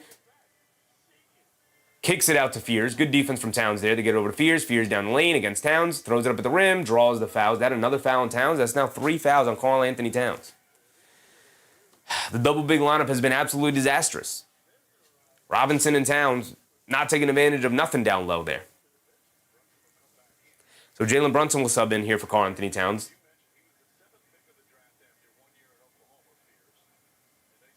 Bruce said this is where you catch your breath again? Yeah. Consider it caught. We've had more than enough time.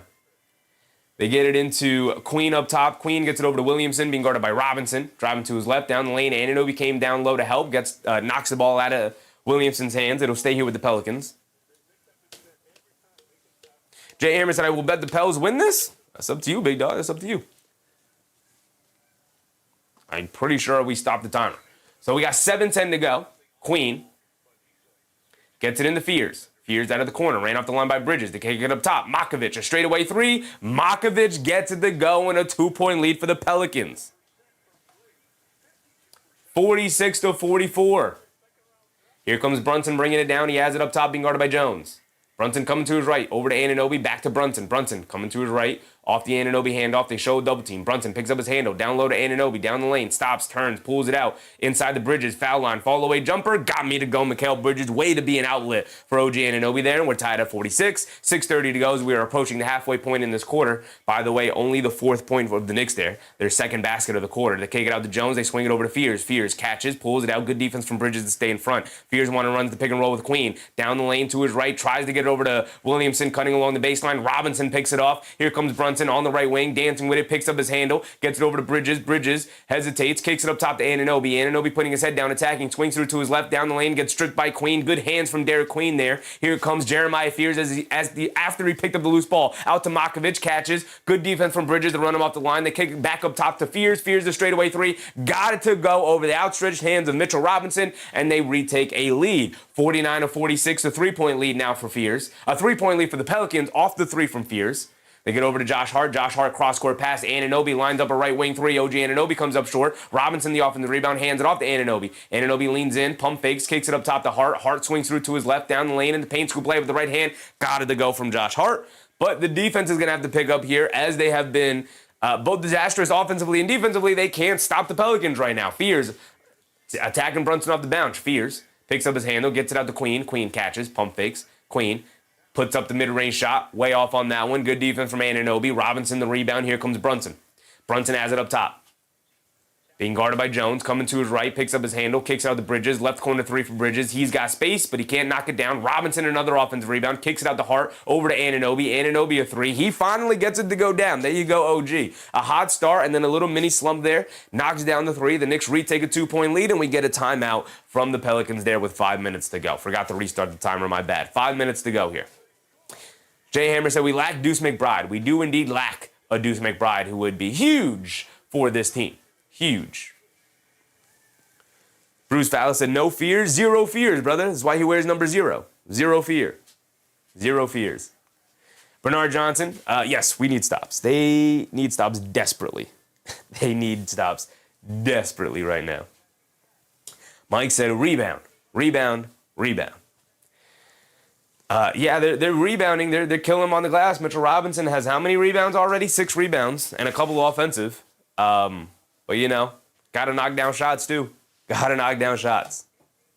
They allowed Fears to come in off the bench, 10 points on 4 for 7 shooting.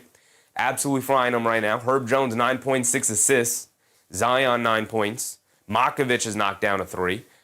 Queen, 5 points, 2 boards, 2 assists for Queen. MBM said, we not worried? I do believe in our New York Knicks to pull off this victory. I'm not too concerned about the victory, but the Pelicans, like I said, have been playing extremely well as of late.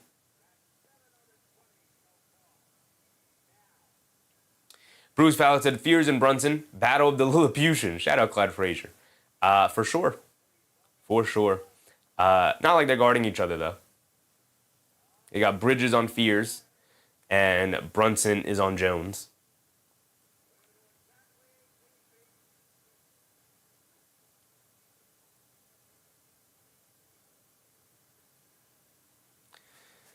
Mike said 24-20. All right, there we go. Now we caught our timer up. Let's go around the league a little bit. So this quarter has been 21-9. 21-9. Disastrous. Clean up the defense the second half of the quarter, Knicks. And actually put the ball in the basket, please. You're coming off a 42-point quarter. You've put up 9 so far in 7 minutes, man. It's been bad. It's been bad. MBM said, let them flags. Fourth crunch time in the fourth quarter. Yeah, you don't want it to have to come down to crunch time, but a win is a win. I will take it against this Pelicans team here tonight.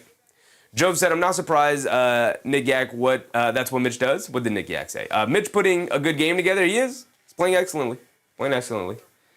The Hornets are just trouncing, absolutely pantsing the Sacramento Kings right now. 98-57. A 41-point beatdown right now. My goodness, Charlotte.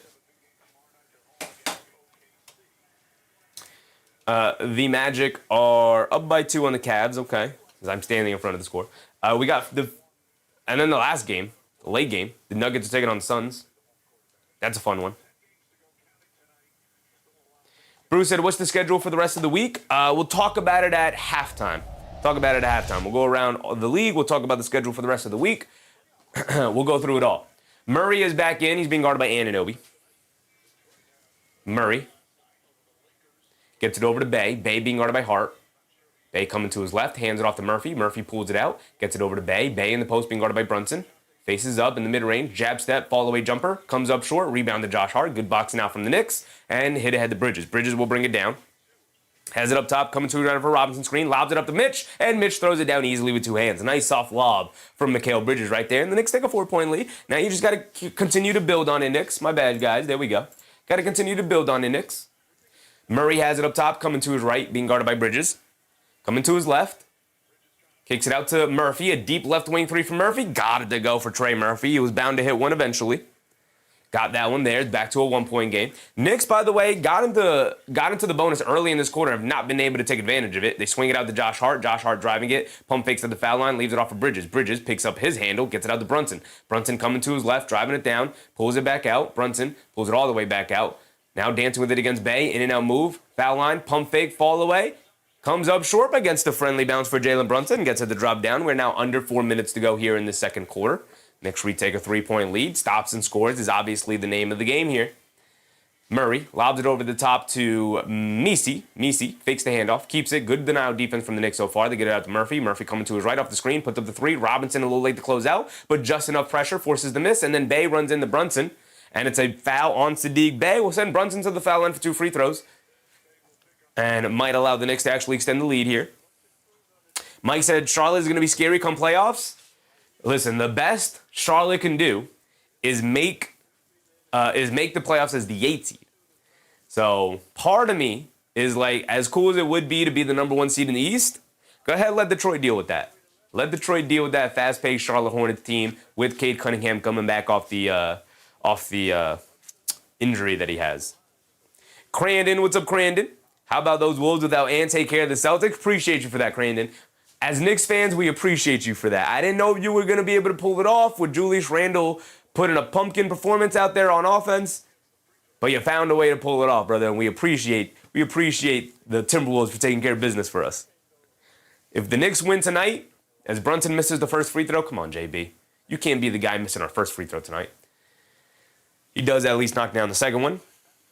If the Knicks win tonight, they will be tied in the standings with the Celtics, although they will be one back in the loss column, which is the more important number to pay attention to. 3:20 to go here in the second quarter. Misi hands it off to Murray. Murray coming to his right off the screen, gets caught in the air, leaves it off for Makovich, a floater along the baseline, gets it to go down over Josh Hart. Makovich got a nice soft touch, man. He's got a nice offensive game to him. It's a 2-point game, 56-54. Josh Hart gets it over to Brunson. Brunson Swings through to his right off the Robinson screen. Brunson over to Anunoby. He'll take the baseline, kicks it out to Bridges. An open corner three from McHale. Comes up short on it. Come on, Bridges. We got to knock down the open ones. They get over to Murphy. Shovels it over to Makovic against Brunson down the lane. Layup. Got it to go for Makovic. Brunson tried to pull the chair out from under him and throw him off balance, but Makovic able to hang on just enough to flip it up at the rim and to get it to go down and tie us up at 56. Brunson gets it over to Bridges. Bridges on the left wing being guarded by Bay. Bridges coming to his right off a double screen.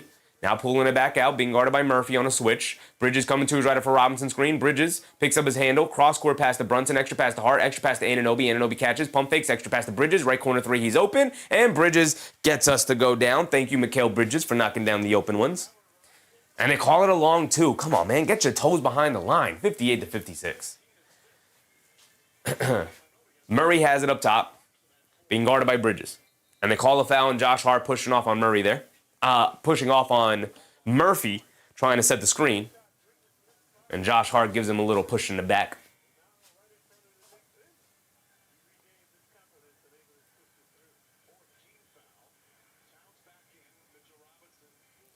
Towns comes back in with the 3 fouls. Mitch with 7 and 6. Vita, what's up, Vita? Are the Pistons playing the Knicks again? They are not. The next time they see each other would have to be in the playoffs. Bridges has it up top, guarding Murray. Murray has it up top, being guarded by Bridges. Murray loses the handle on the ball. Anunoby able to pick it up, hit ahead to Bridges, hit ahead to Hart. Hart fakes the handoff, leaves it off for Towns. Towns down the lane, two-handed slam.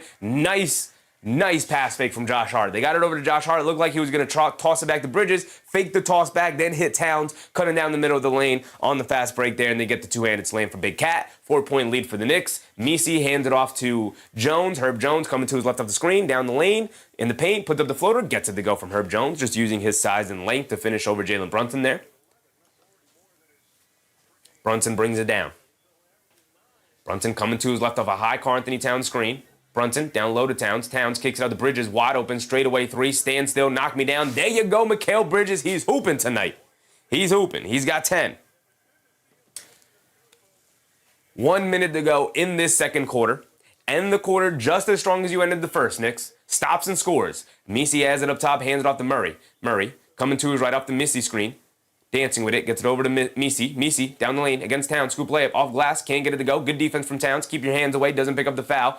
Good rebound from Anunoby, gets it over to Josh Hart, bringing it down the other way. Josh Hart lobs it down low to Brunson. Brunson along the baseline, pulling it back out. Kicks it up top to Towns. Towns catches, pump fakes, driving to his left, down the lane, gets caught in the air. Kicks it out the Bridges in the right corner. Bullet pass down low to Anunoby. Big two-handed slam with a little Gortat screen from Karl Anthony Towns down low in the paint. And it's a 7-point lead for the Knicks. And like we said, end the quarter just as strong as you did in the first, and they got a 7-point lead. Stop and a score, get it to 9 or 10. Murray, the pull-up three, trying to go 2 for 1, can't get it to go. Towns the rebound, hands it off to Brunson. Brunson will walk it down for what could be the final shot of the quarter, but there is about a 3 to 4 second difference between game clock and shot clock, a 4-second difference between game clock and shot clock. Brunson has it up top.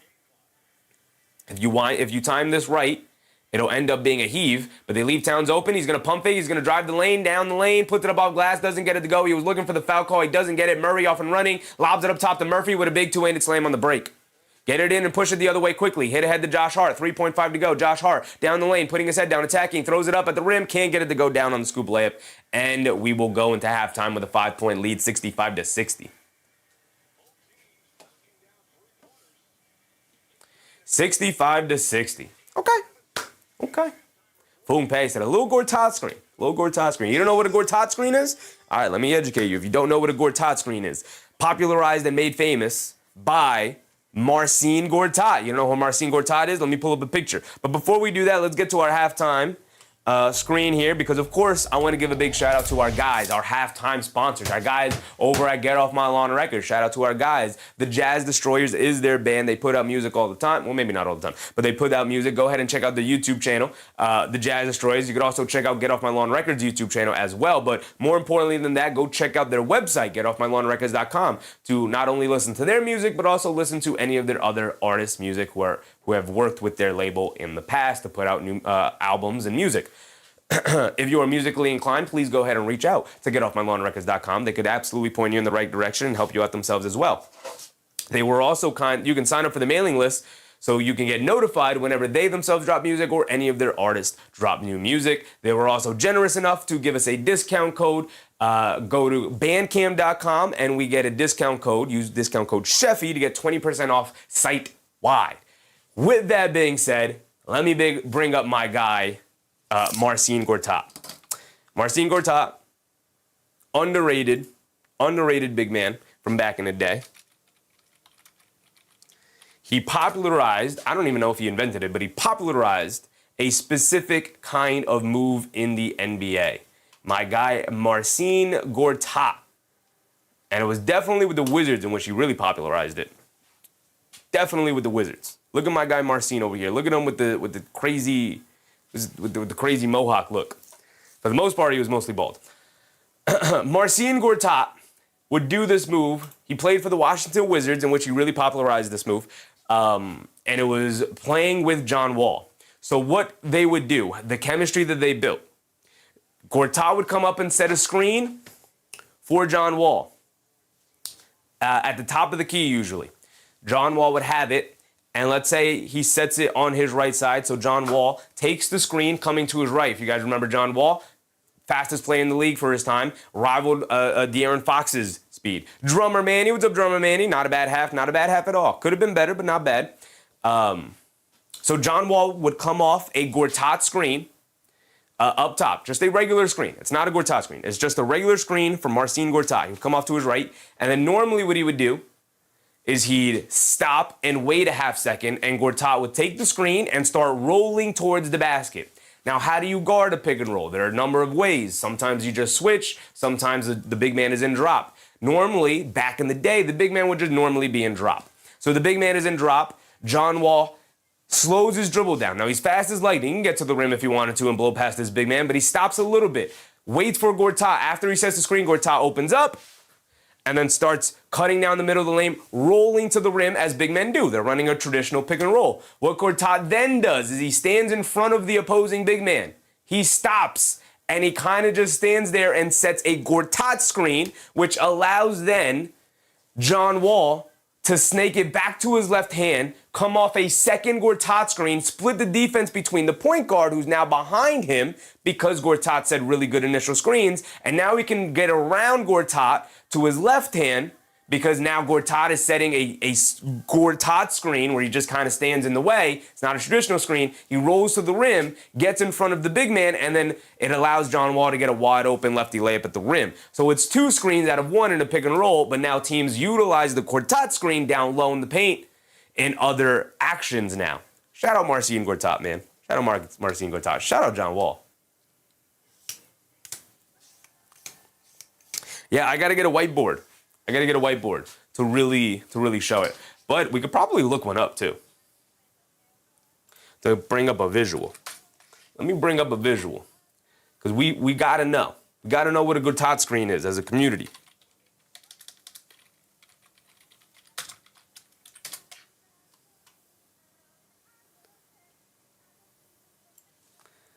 Let's look at this real quick. Let's look at this. All right, first of all, let's do that. So the Wizards are in red. Marcin Gortat, you can see him up here. He's got the little mohawk action. Here's John Wall over here with the ball. So John Wall has it up top. Gortat is going to come over.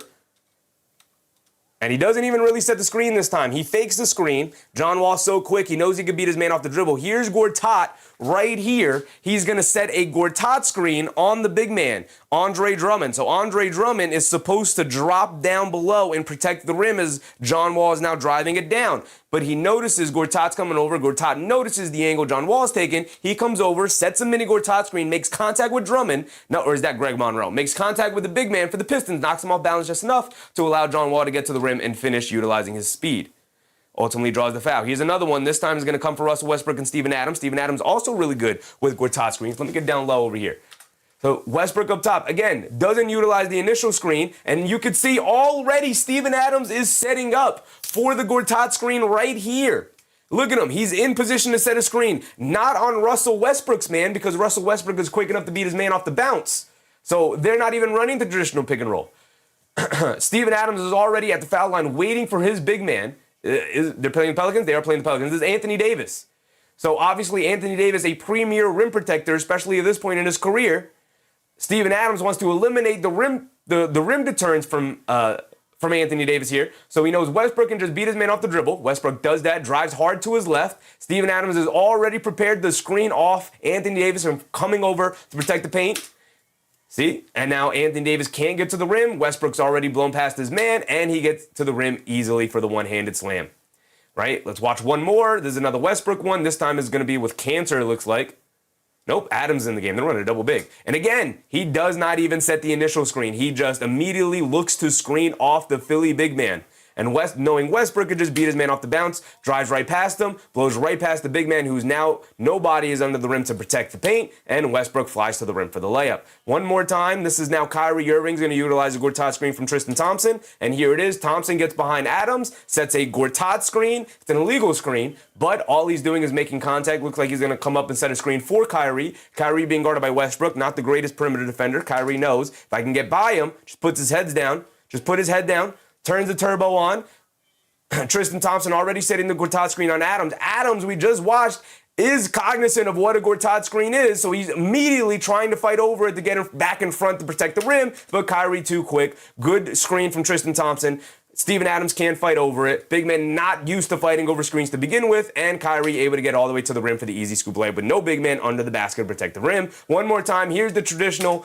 He fakes setting the screen up top. John Wall fakes the screen, instead of coming left, comes back right, rejects the screen, but Gortat is already abandoned setting the screen. He comes down. He's now looking at JaVale McGee, the big man for the Warriors, thinking, I'm going to immediately set this screen to allow John Wall to curl off of me, getting back to his left hand, and finish at the rim with no protector in the paint. There it is. He runs right into the big man.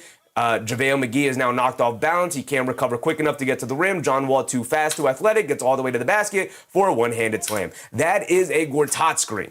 When the big man sets a screen on his own player in order to free up the guard or anybody attacking the basket. We got to know as a community what a Gortat screen is, because I'm going to call it out. It is just an extremely high IQ play that you're seeing significantly more often in the NBA, popularized by Marcin Gortat. JA3, what's up, Jay?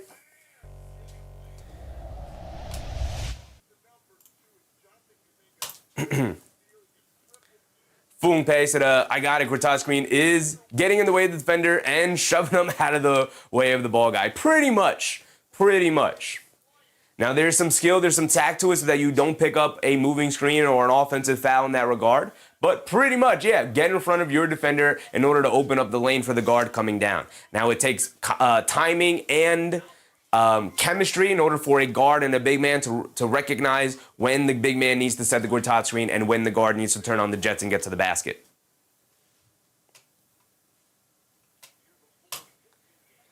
So let's go over the box score real quick. We are also going to go over the schedule and see what we got coming up this week. But real quick, let's look at it. OJ Anunoby put up an 18-point first quarter, 18-point first half. My goodness. 4 for 8 from three-point range. He had a couple of open ones. Got to knock down the open ones, man. 4 for 8 from three-point range, though. I'm not going to argue with it. 50% from three. I think he's been very good here tonight. Karl-Anthony Towns with 9. He's been a little bit all over the place. 9 points, 5 boards. It's been like, all right. Decent night from Towns. Nothing too spectacular so far. Brunson, 13 points, 5% from the floor. 3 assists as well. Mikal Bridges, 11 points, 4 assists from Mikal Bridges. I thought he was very good in the first half as well. Josh Hart, I also thought was pretty good. 2, 3, and 2 in his 19 minutes. Maybe you could get a little bit more out of Josh Hart, but I think for the most part he's been solid. As far as the bench goes, Jose Alvarado in his 5 minutes was pretty bad. Didn't really do much at all. We've already seen him talk about how they gave the Knicks one more point, 66-60. Maybe they gave Mikal Bridges. They did. Because before it looked like he had 10 points. So they initially ruled that 3 a 2, and they went back and looked at it. It was indeed a 3. Love to see it. David Osh Jr. said OG 20 plus. We're unbeatable. He's got 18 in the first half. So if he can get to that 20, would go a long way for sure. Jordan Clarkson in his 9 minutes I thought was absolutely fantastic.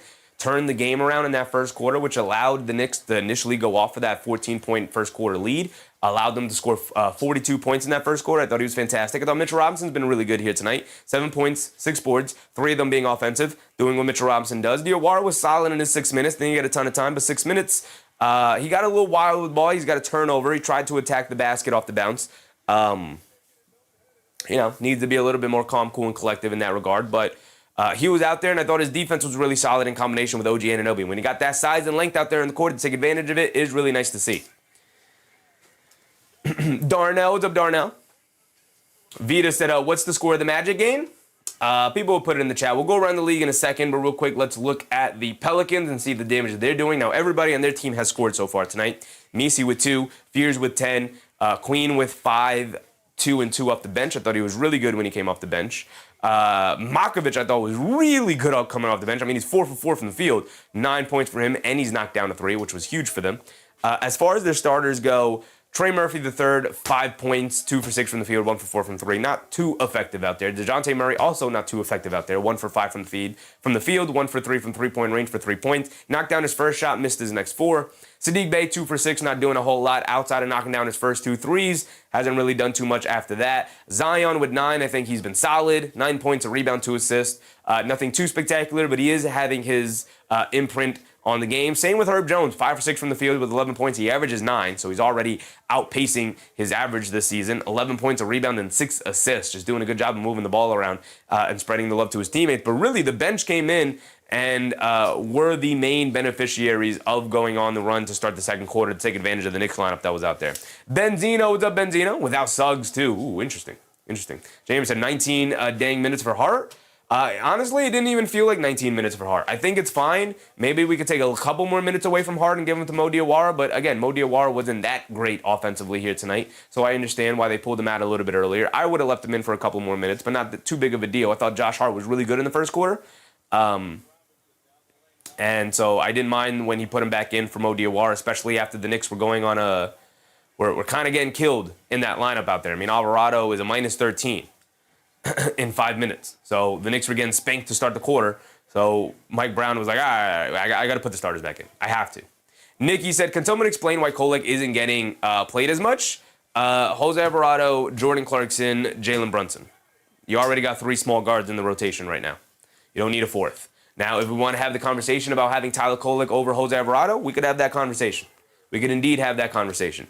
Because Jose Alvarado is not hooping. He's not playing well. Of anybody on this team who I could look at and be like, oh man, I don't know what I could find value in some things that Mo Diawara has done tonight, right? Mostly on the defensive side. We know Robinson's been playing well. We know Clarkson's been playing well. We could find value in every single starter here as to things that they've done well. Jose Alvarado hasn't done anything well tonight, right? So if you want to talk about give me Tyler Kolek over Jose Alvarado, I'm not going to argue too heavily with you. I'm just not, right? Zane said Kolek over Alvarado. Avocado's crazy. Kolek over Alvarado. I'm not going to disagree, right? I can't push back too much. With the way Jose Alvarado's played. No Landry Shamet again tonight, by the way. I'm just realizing. David House Jr. said JCR playoff secret weapon. He could be. Situational. We're going to start the second half here. So real quick, I just want to take a look at this team stats. The Pelicans are actually beating the Knicks in the possession battle, 47-42. 3-point shooting is 10-8. My goodness, both teams knocking down the perimeter shots right now. Both of them hovering around 50% from 3. The Knicks winning that battle by 2 made threes. Free throw shooting, 9 attempts for the Knicks, 4 attempts for the Pelicans here. Rebounds, 21-15. Knicks dominating the boards as they should. They need to continue to do so. Only 5 offensive rebounds, though, in comparison to their 4. Needs to do better there. Robinson's got 3 of them, by the way. Clarkson's got 2, I believe. 20 assists to 18 assists. Both teams hooping out there on pace for 20 assists each. Hunter Juice, what's up, Hunter? What do you think about the Suns tonight against the Nuggets? I mean, the Suns do a pretty good job of hanging around in games, but I think ultimately the Nuggets will pull off that victory. Should be a close game, though. And the Knicks have led for 56% of the time, and I expect this to be a close game the remainder of the way through. All right, here we go. Start of the second half. Here we go. The remainder of the game, We will continue to go around the league, and then we will figure out the rest of our schedule for the rest of this week. Brunson opens up with a fall-away mid-range foul line jumper. Comes up well short, almost an air ball there. Forgot to give the Knicks that one more point. Williamson has it up top at 66-60, 11:30 to go. Jones gets it over to Murray. Murray coming to his left, kicks it out. Murphy quickly fires the left corner three. Comes up well short, bounces on the rim a couple of times, though, with a nice soft touch. But he can't get it to drop down. Towns a hit ahead past the Bridges. He'll pull it back out. Step back, left wing three from McHale. Ooh, in and out halfway down. I like the confidence from McHale there to shoot that shot. Don't particularly love those shots, but I like the confidence that he displayed there. They kick it out to Murray. Catches, pump fakes, right off the line by Bridges. Good defense down the lane. Draws a bunch of defenders and a layup for Zion, and then Josh Hart gets hit with a ticky-tack foul there as Zion gets the easy layup, and Josh Hart very upset with the foul call. See the replay on it. Did you touch him, Josh? Josh touches him. Come on, big Josh. It is a little ticky-tack foul, but you touched him. You hit him on the arm. Come on, man.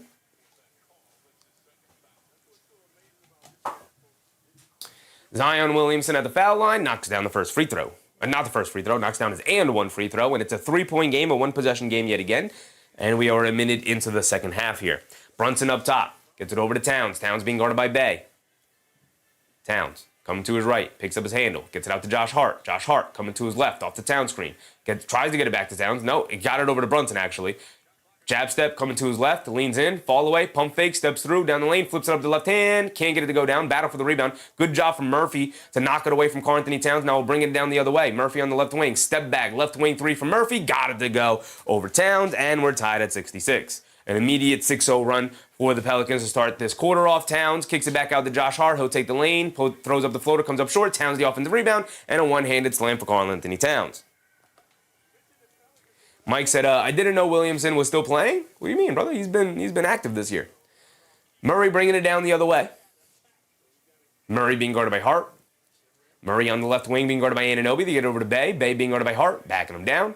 Backing him down. Backing him down on the right block. Steps through in the middle of the lane. Flips it up a floater. Got it to go down for Sadiq Bey. A nice move. Quick outlet to Josh Hart. Trying to push it the other way. We're tied at 68. Brunson on the right wing. Kicks out the Bridges. Left corner three for Bridges. Got me to go, Mikal Bridges. Yes, sir. McHale getting the perimeter shots to go down. He's up to 14 already. Bay, a left wing three, can't get it to go. Rebound to Josh Hart. Josh Hart pushing it the other way. Josh Hart up top. Josh Hart pass fake. Pass fake, gets it over to Brunson. Good defense from the Pelicans. Brunson driving it down now in the lane. Throws up the floater off glass. Can't get it to go. Battle for the rebound. Murray able to pick it up after Williamson knocked it away from Towns. Murray bringing it down up top. Picked up by Brunson. Murray's going to dance with it. Coming to his right. Spins to his left. Down the lane against Hart. Scoop layup. Got it to go. Nice move from DeJounte Murray going right past Jalen Brunson and then scooping it past Josh Hart in the paint. Here comes Brunson bringing it down the other way. 71-70. It's a one-point game. A back and forth affair so far here tonight. Outside of the one explosive run from the Knicks that got their lead up to 14. Josh Hart gets it over to Bridges. Bridges coming to his left off the Anunoby screen. Now over to Anunoby. Has it up top. Catches. Jab step. Puts up the straightaway three. Got me to go. OG Anunoby. My goodness. OG his fifth three already tonight. He's got 21 points in the game so far.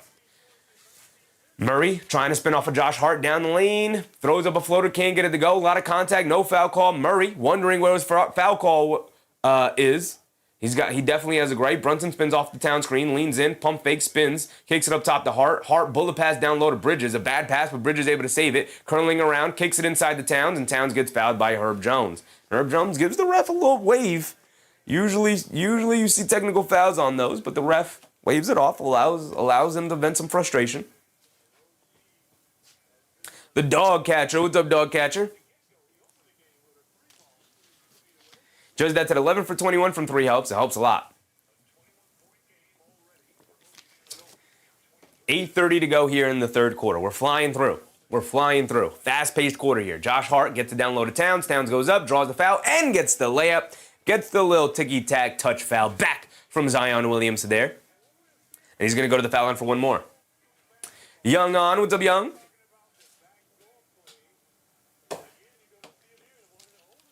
Good job from Towns to just cut back door into Sadiq Bey there. Zion Williamson just too slow. Rotating over, trying to cover the rim. So all we got to do is knock down our free throws, Big Cat. All we got to do is knock down our free throws. Give us the 7-point lead. And he does indeed. Thank you, Karl-Anthony Towns.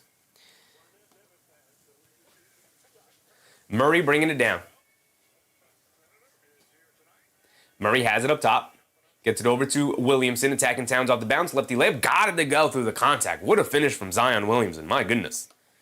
Brunson bringing it down the other way. Towns was there hanging all over him. There's really not much else you could do in defending that outside of foul Williamson there. Brunson dancing with it against Zion, picks up his handles, got nowhere to go, hands it off to Josh Hart. Josh Hart coming to his left, curling out, step back, fall away, foul line jumper, comes up short, long rebound. Herb Jones picks it up. He's pushing it the other way. Knicks do a good job getting back on defense. They get it over to Murray. Murray has it up top, being guarded by Anunoby. They get over to Jones. They lob it down low to Williamson, being guarded by Bridges. Cross-court pass, Trey Murphy, wide open left wing three. Thankfully, he misses that one halfway down, but it does pop out for him. Here comes Brunson bringing it down the other way on the right wing. Coming to his left. Now he keeps it on the right wing. They're trying to get it to Towns. Good defense from Herb Jones. Zion just pump fakes down the lane. Lefty layup. Got it to go. Foul on Herb Jones being too physical with Karl Anthony Towns there. Do we count the bucket? Do we count the bucket or not? I don't think we're going to count the bucket. I think they're going to wave the layup off from Josh Hart and just give the foul to Herb Jones here. It's going to be side out of bounds for the Knicks there. Mike said 57-52 Cavs. It's going to be a close game. MBM too big, too strong.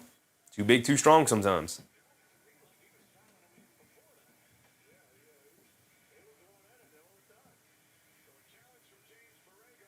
So James Borrego and the Pelicans use their challenge here. And you call the timeout and use their challenge here. It's a 5-point lead.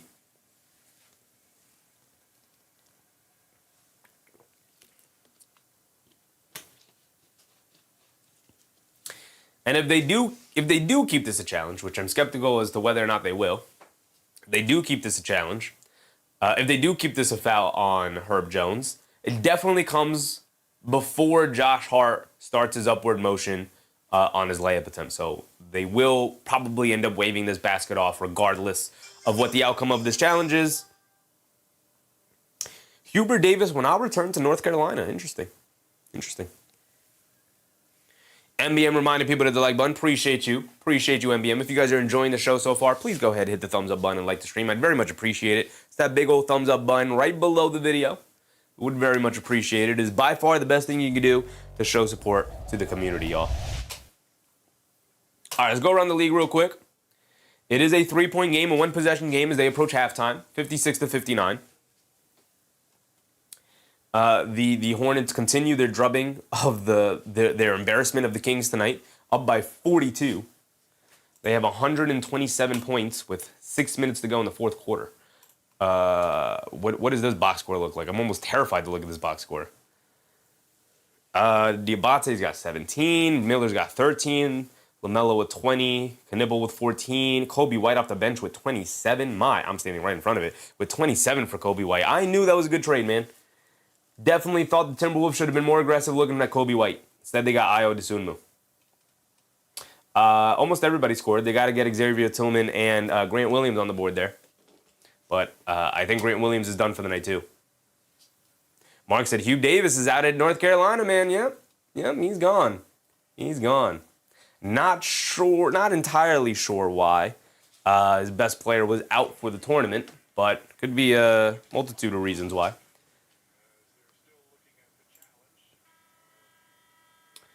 As far as tomorrow's schedule goes, we have Hawks Pistons. We could tune in for that. Lakers Pacers, no thanks. Bulls 76ers, no thanks. Oh, we got Thunder Celtics. All right, that's their game we're watching tomorrow. We got Thunder Celtics. There we go.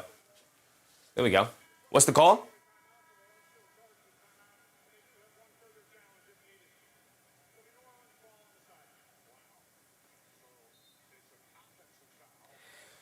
Wow.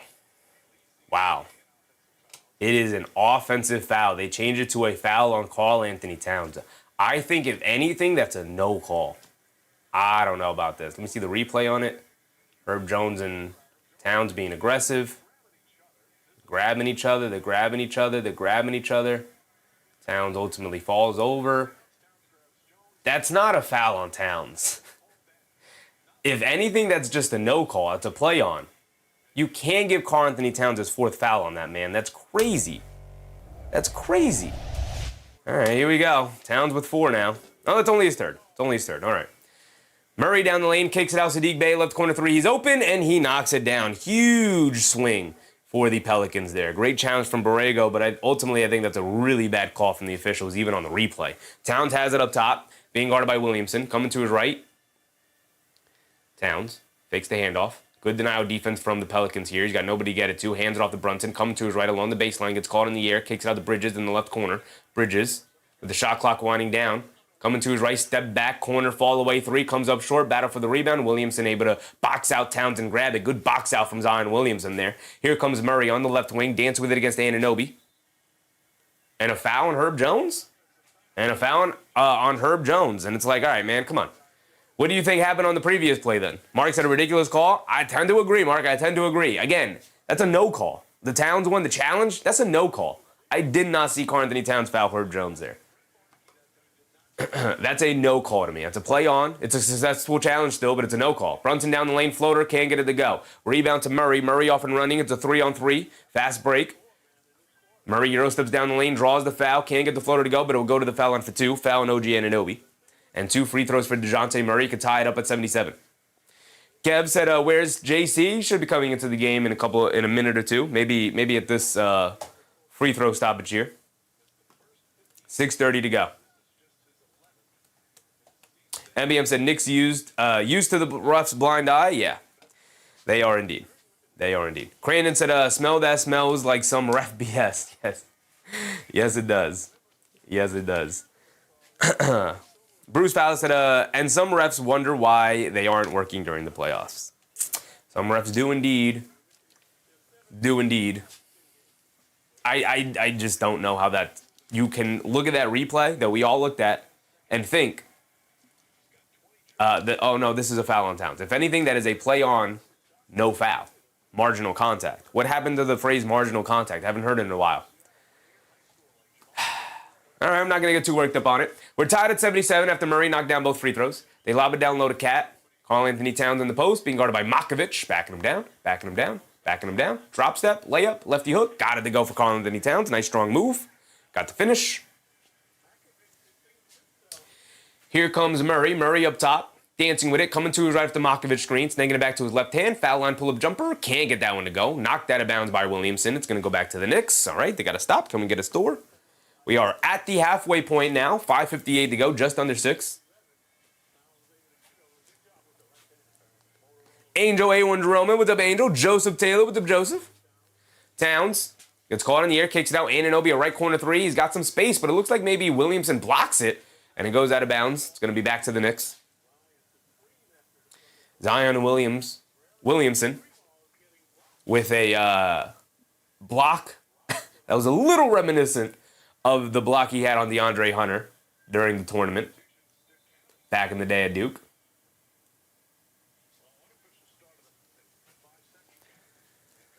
So the officials are miscommunicating here. One official was starting the count. The other official was trying to wave in some substitutions. Not a very good officiating crew here tonight so far. Suns Gen said Alvarado 4 minutes is criminal. He was not good so far tonight, Suns Gen.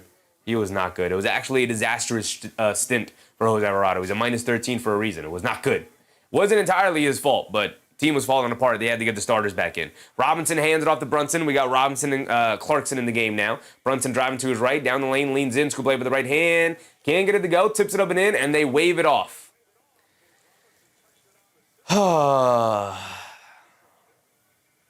Okay. Okay.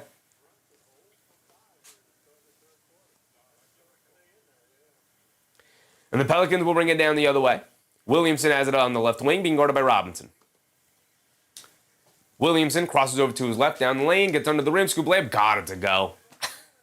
Zion Williamson can just get wherever he needs to go, man. He's too big, he's too strong, he's too talented. Brunson has it up top, coming to his left, over to Josh Hart. Extra pass over to Clarkson. Clarkson back to Hart. Hart trying to direct some action here. Hands it off to Brunson. Brunson up top. Brunson's going to dance with it. Being guarded by Bay. Brunson over to Hart. Hart will take the lane to the rim. Can't get the lefty layup to go against Makovich. Why are we trying to throw down? Dunks big Josh. Now he comes up holding his hand. It's a 5-on-4 fast break as Josh Hart's a little late to get back on defense. They kick it out to Makovich. Right corner three. And Makovich splashes in nothing but net. Might be time to get Josh Hart out of the game, and he's still playing with his hand there. Why did you try to throw down a lefty dunk when you could have just laid it up and in or something, big dog? 12-2 run for the Pelicans here. Robinson has it up top, hands it off to Bridges. Bridges has it in the lane and gets fouled.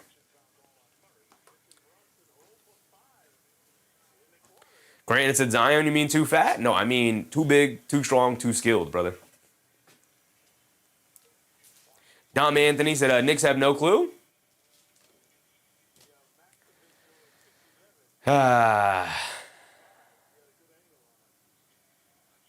Outside of the end of that first quarter, man, they've been kind of middling here. Brunson, a fall-away mid-range shot, got it to go. Nice move from Jalen Brunson. And it's a one-point game. You know, they're going toe-to-toe here with the Pelicans, or the Pelicans are going toe-to-toe here with the Knicks. They have been playing well as of late.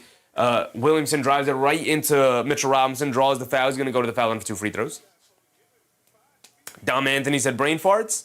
I don't even know if it's necessarily brain farts. It just, one, got to give credit to the Pelicans' defense. I think the Pelicans have been good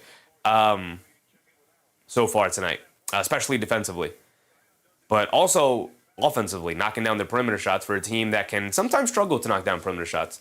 Williamson at the foul line for his 2 free throws, and he misses one.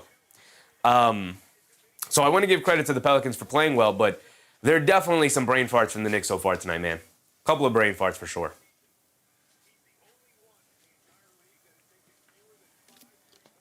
Crandon said, take one for the team, Hart. Sit down for a minute.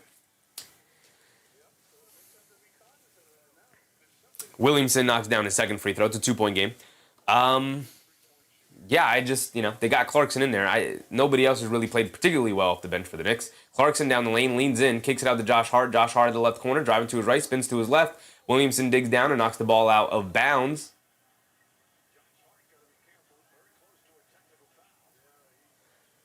Josh Hart very annoyed by the officials, and after that was incorrectly called out of bounds off of Josh Hart. Zion Williamson very clearly kicks it out of bounds. The official ruled it Pelicans ball, and then apologized and like, my bad. It is Knicks ball. I just pointed the wrong direction.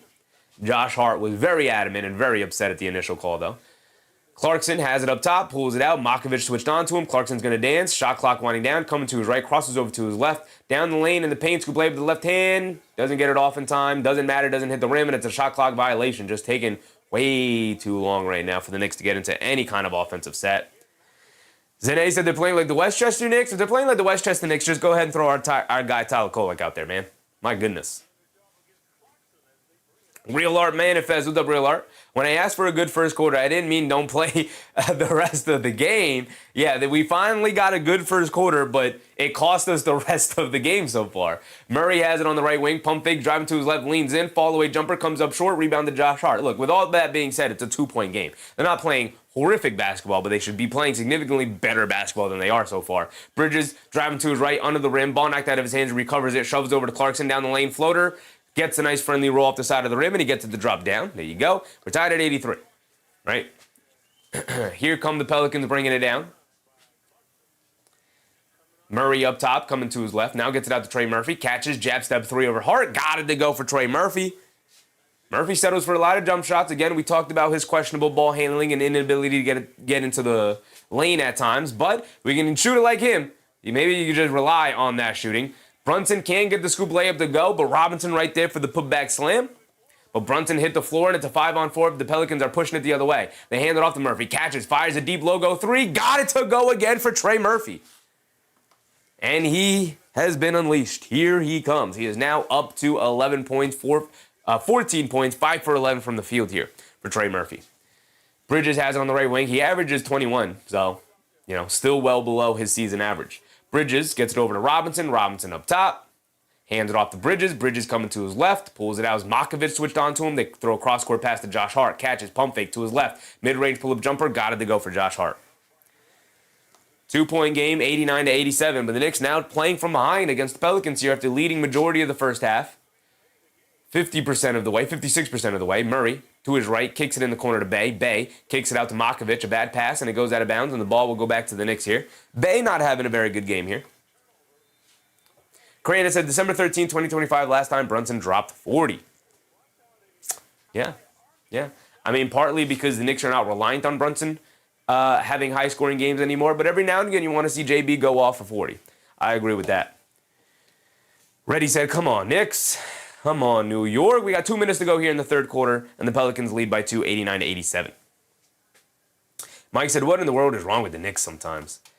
They just go through these slumps during the game, and look, it's a 48-minute game. You're gonna have your dips and your valleys. You're gonna have your ups and your downs, but overall, tomorrow's Thunder Celtics game is a 7:30 start time, so we'll be live at 7. Normal start time.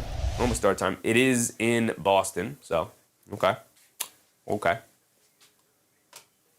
Suns Jen said a BOT grilled cheese sandwich on sourdough, toasted in a skillet. Hold on, brother. Hold on. We throwing recipes in the chat? Sound delicious. Stir Show. What's up, Stir Show? Appreciate you. Aisha. What's up, Aisha? We also got Rockets Timberwolves tomorrow as well. Okay, we got a full slate of basketball tomorrow.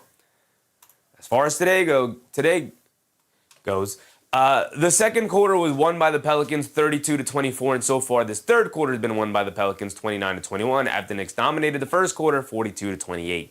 They need to absolutely pick themselves up right now. Don't lose this third quarter. Go into the fourth quarter with a bit of a lead. MBM said store run. Fourth quarter regulators. Knicks got this. Yeah, they're going to need to pick up their play pretty heavily here in this fourth quarter. It's a close game. Man. We talked about in the pregame how I expected this to be a dogfight and come down to the end, as the Pelicans have been playing extremely good basketball as of late, but the Knicks going to have to find a way to pull this one out. With Brunson and Towns both having kind of middling games.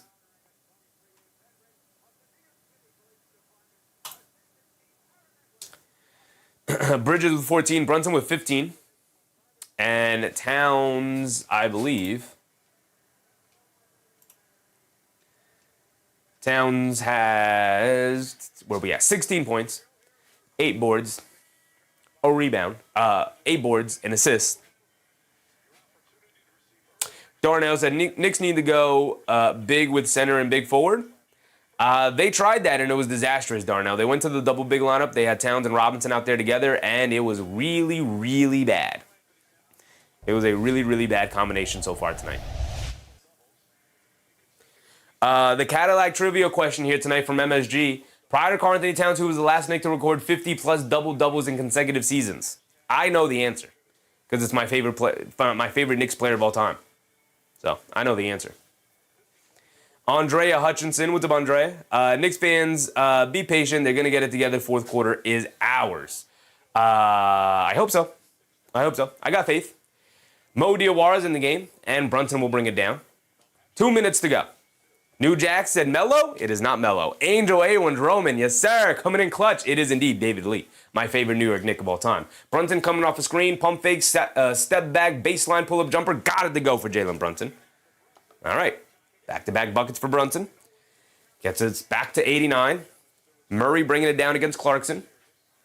Murray's going to dance with it, coming to his right, driving it down against Clarkson, leans in, draws the foul scoop layup. They're going to say before the shot attempt, he missed it anyway, but before the shot attempt, side out of bounds.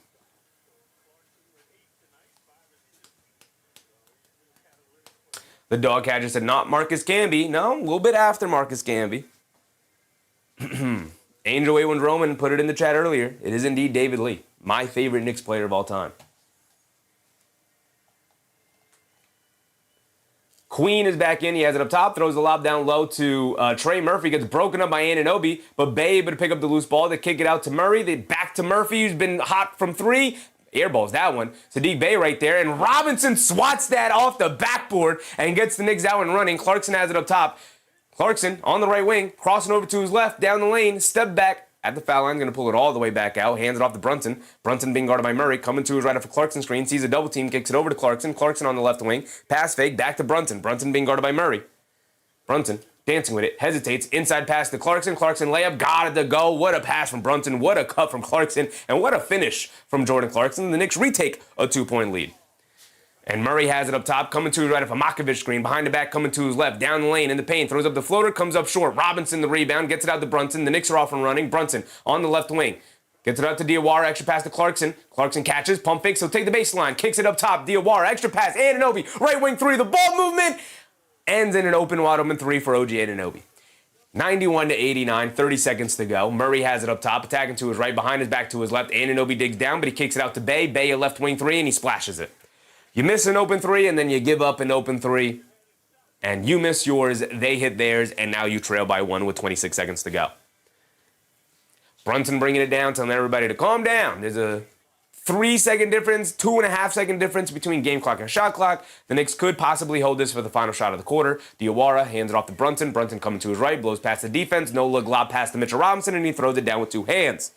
Beautiful, beautiful play by the New York Knicks. Perfectly executed. Murray has it up top. They got 5 seconds to go. More than enough time. Murray doing too much ball handling, though. Sees the double team, down low to Makovic. Robinson reaches down. Makovic, baseline fall-away jumper, air mails it, and that will be the end of our third quarter. 93-92. What is the Knicks record when leading at the end of the third quarter, when having a lead going into the fourth quarter? I forget, but it's extremely good. It's extremely good, I'll tell you that. Buzzer Beater said, why did we trade David Lee? We traded David Lee because we signed Amari Stoudemire, and it did not make sense to play Amari Stoudemire and David Lee together. So they did a sign and trade, which brought them Klena Azubuike and Anthony Randolph, and I don't think Azubuike ever suited up for the Knicks. He was coming off an injury, and I don't think he ever played for the Knicks. I was excited for him. We traded him to the Warriors, obviously, which kickstarted their dynasty with Steph Curry. We traded him because we signed Amari Stoudemire in the offseason, and they were hoping to sign, obviously, another star and keep the cap space open. But yeah. They traded David Lee because they signed Amari Stoudemire. Knicks in NYC said, I was pissed when we got rid of David Lee. I unfortunately knew that it was going to happen. I was trying to fool myself into thinking that they would possibly retain David Lee and try to play him and Stoudemire together, but obviously that was something that was never going to happen. Dave Del Rosario, what's up, Dave? What is the score of Cat now? Like, how many points has he scored? Karl Anthony Towns. This guy's throwing up air balls from three-point range. Come on, brother. Come on, brother. He's throwing up bricks. His last shot got me to go. Give it to him. He got $1,000. I love to see it. There you go, big dog. Way to go. You had to dial it in there. Now we got a half-court shot. I'm sorry. I'm ignoring your question, brother. Karl Anthony Towns has 16 points and 8 rebounds. My guy's got a half-court shot, and they're going to cut away from it? Show me the half-court shot. My guy hit the 3 at the buzzer. We're going to go to Celebrity Row instead. All right. Shout out Tracy Morgan. You're at every game, brother. Ben Stiller. You're at every game, brother. We don't need to see Ben Stiller anymore. Ronald said, mine is Dave DeBuscher. It's a good one to have. Hunter Jew said, so is the fourth quarter be like the first or the second? Hopefully the first. Benzino said, mine's Spreewell. It's a good one to have. That's a good one to have.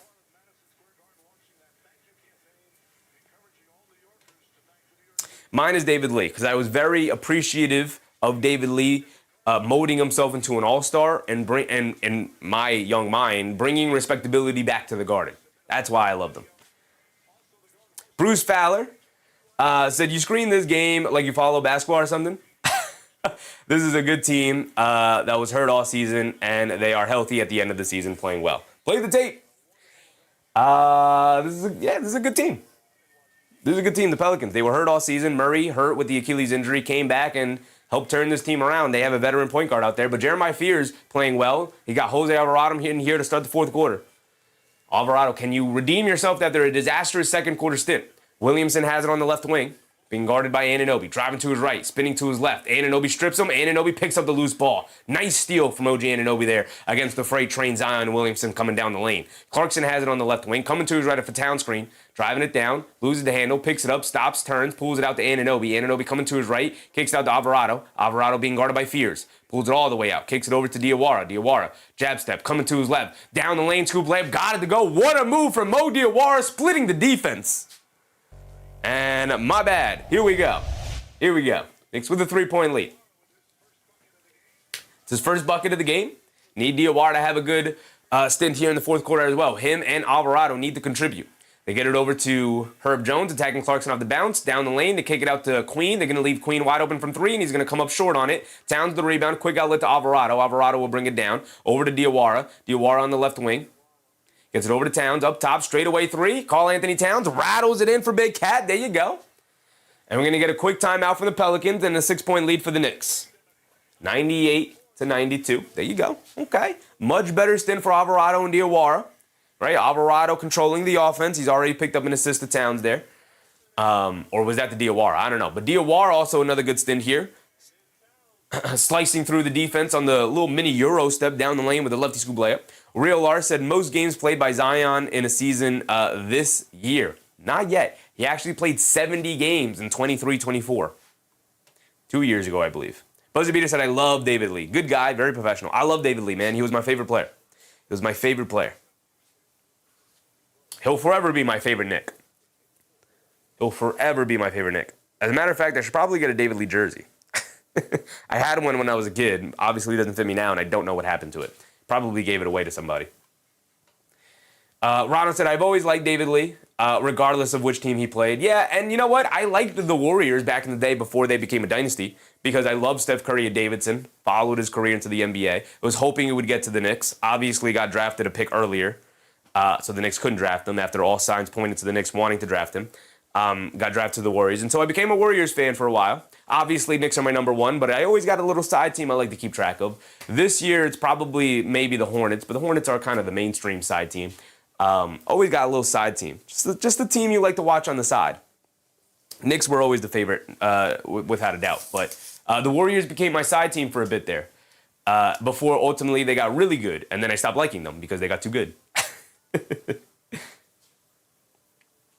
Bruce Fowler said David Lee was Harnstein before Harnstein. Well, not the defender that Harnstein was, but man, I love me some David Lee. Benzino said Lee and Mo have the same birthday? Like Mo Diawara? Sharon McLean, what's up, Sharon? 2001 dunk contest champion.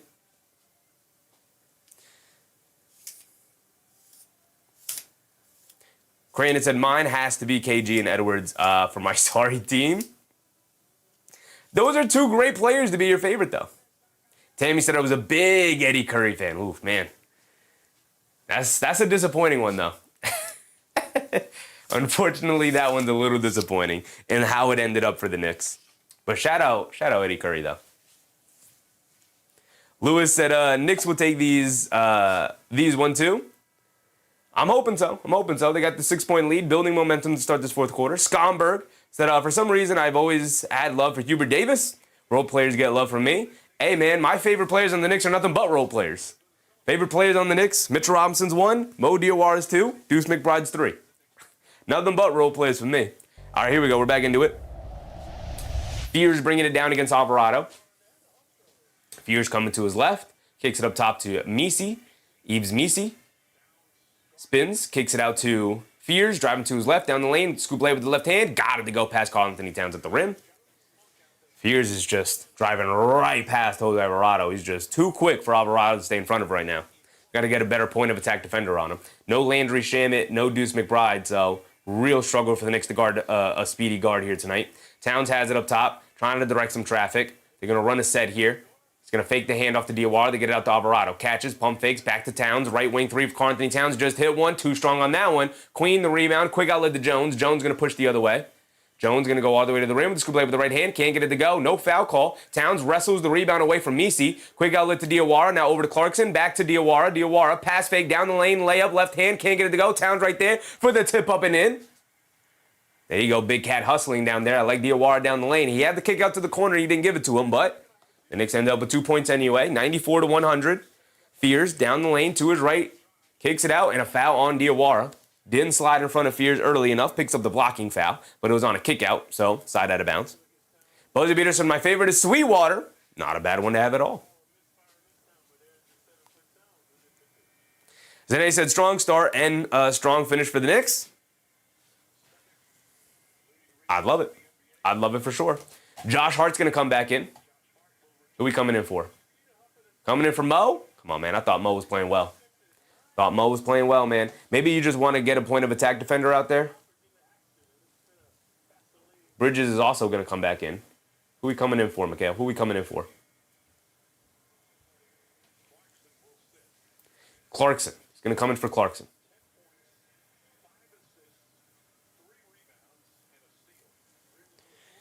So we're out there with Anunoby, Towns, Hart, Bridges, and Alvarado now. Okay. Queen hands it off to Fears. Fears coming to his left. Double step back. Pump fake over to Williamson. Williamson on the left corner. Dribbling it to the middle. Spins. Gets blocked by OG Anunoby. And Anunoby picking up the defensive intensity now against Zion. There you go. There you go. We talked about it in the pregame. When Anunoby doesn't have a direct matchup, he needs to go in and lock down. He can sometimes get lost in the shuffle defensively. But when you tell him, hey, man, I need you to go in and guard Zion Williamson here, he locks in. He locks in. Herb Jones gets it up top to Derek Queen. Ran off the line by Towns. Queen leans in, trying to draw the foul. Doesn't get the foul call. Misses the jump shot. Towns hit ahead to Bridges. Bridges gets it over to Josh Hart. Josh Hart gets it over to Towns. Is the trail three. Straight away. Line me up. Off the back rim. Can't get it to go. Long rebound. Queen able to snag it. Queen gets it over to Fears, and Jeremiah Fears will bring it down. He has it up top. Being guarded by Anunoby. Josh Hart now switches onto him. Fears is going to dance with it. Now come to his right. Anunoby switched onto him. Fears driving it down. Mid-range. Pull-up jumper. Got it to go for Jeremiah Fears. He's hooping tonight. An incredible game for Fears here tonight. He's up to 14 points on 6 for 9 shooting. Alvarado bringing it down. Alvarado coming to his right off a town screen. Down the lane. Kicks it to Josh Hart in the corner. No hesitation three for Josh. In and out. Can't get it to go. But a foul on Queen. And Josh Hart will get 3 free throws. So Josh Hart remains perfect from the three-point line because he has not taken a 3 tonight. Remains perfect for the last 3 games, though.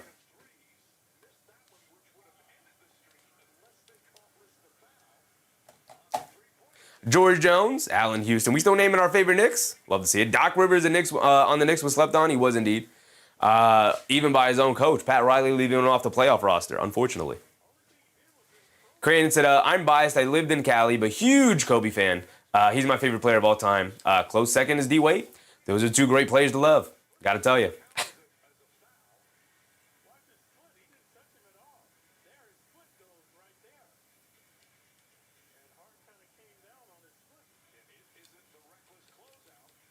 Mark said it's a landing foul. It is indeed a landing foul. I believe they're using a challenge here on the foul call. We'll see if they went out on it. Russell Field. What's up, Russell? Likes are up. Shout out everybody in the chat. Appreciate you guys. If you're enjoying the show and you haven't hit the like button, go ahead. Hit the thumbs up button and like the stream. I'd very much appreciate it, man. It is by far the best thing you do to help to support the community. Mark said has to be landing. It is indeed a landing violation that was initially called. I don't think it's a challenge. I think they're checking to see if it's a flagrant. Because I don't see the green light. So I think they're checking just to see if it's a flagrant, which I don't know. I don't know. Especially with the way the officials have called this game tonight, I don't know. Captain Mast, what's up, Captain Mast? Just in the nick of time, what's up, Captain? Here we go, here's the ruling.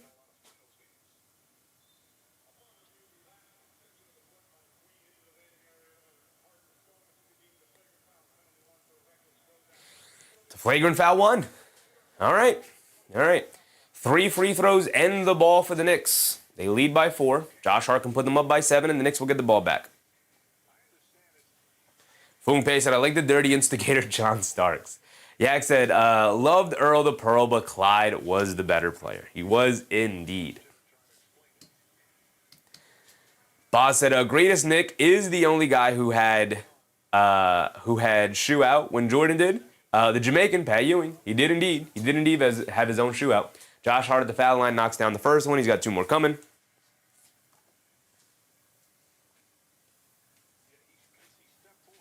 Sons Jen said John Stark can kick rocks. Crazy slander for Big John. Hector Ramos, what's up, Hector? Patrick Ewing back in the 90s and Jalen Brunson today are my favorite players of all time. Those are 2 good ones to have, Hector. Those are 2 great ones to have.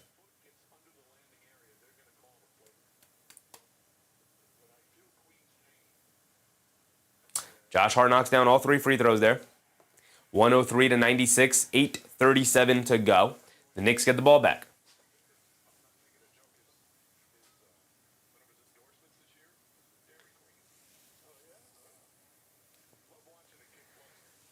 Kevin Patrick Hogan, Bernard King. These are all great players to be fans of. These are all great players. Anunoby gets it over to Towns. Towns up top being guarded by Jones. Towns coming to his left off an Alvarado screen. Messi switched on to Towns. He's going to drive to his left. Drop step spin to his right. Puts up the right hook shot. Can't get it to go. Rebound to Queen. Not a great shot from Towns there. Good defense from Messi. Fears bringing it down the other way, being guarded by Bridges. Behind the back, coming to his left, down the lane, in the mid-range. Kicks it out to Queen. Queen up top, being left wide open by Towns. The Knicks have done that all night against them, leaving wide open from three. A foul line pull-up jumper from Jones, and he knocks down the mid-range pull-up jumper for Herb Jones. 5-point lead for the Knicks. Josh Hart gets it over to Bridges. Bridges will bring it down. Bridges has it up top, being guarded by Fears. Bridges coming to his left off the Town screen. Bridges, pass fake, gets it over to Anunoby. Anunoby in the left corner, swings through to his right, spins back to his left, steps back for a three over Williamson. Off the back rim, can't get it to go. Towns the offensive rebound. Towns, pass fake, kicks it out. Bridges, left corner three, a great pass, and Bridges can't knock down the three. Decent effort from Fears to at least try and close out over there. 7:30 to go here. Fears putting the head down, bump Euro against Josh Hart. Got the layup to go. He used the Josh Hart move against Josh Hart. Going to his right, bumps Josh Hart, then Euro steps to his left with the two steps and gets the lefty finger roll finish to go. Jeremiah Fears has been excellent tonight. Now 7 for 10 from the field for 16 points. He's hooping. He's hooping. After this timeout, I fully expect Jalen Brunson back in the game.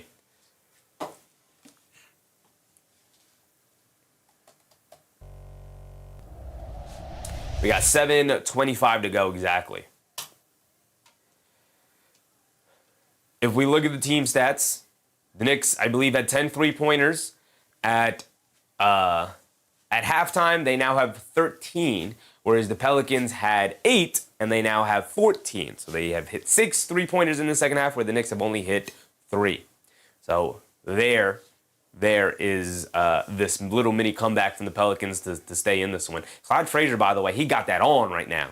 He got the red, the like velvet red cow suit on. Crazy outfit from Clyde. I strive to be like Clyde Frazier one day.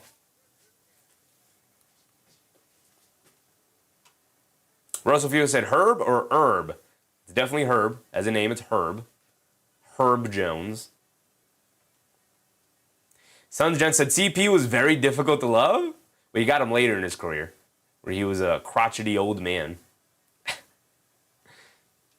Definitely loved CP during his Clippers day, man. And then as he aged throughout his career, it was a lot harder to love him, like you said, Sons Gent. Zane said Clyde dresses like a magician, and I strive to be like Clyde Frazier one day, man. I strive to be like Clyde. JUW, what's up, Jay? Pelicans upset. I don't know what they would be upset about. It's been a tough, well-competitive game. Well-competed game.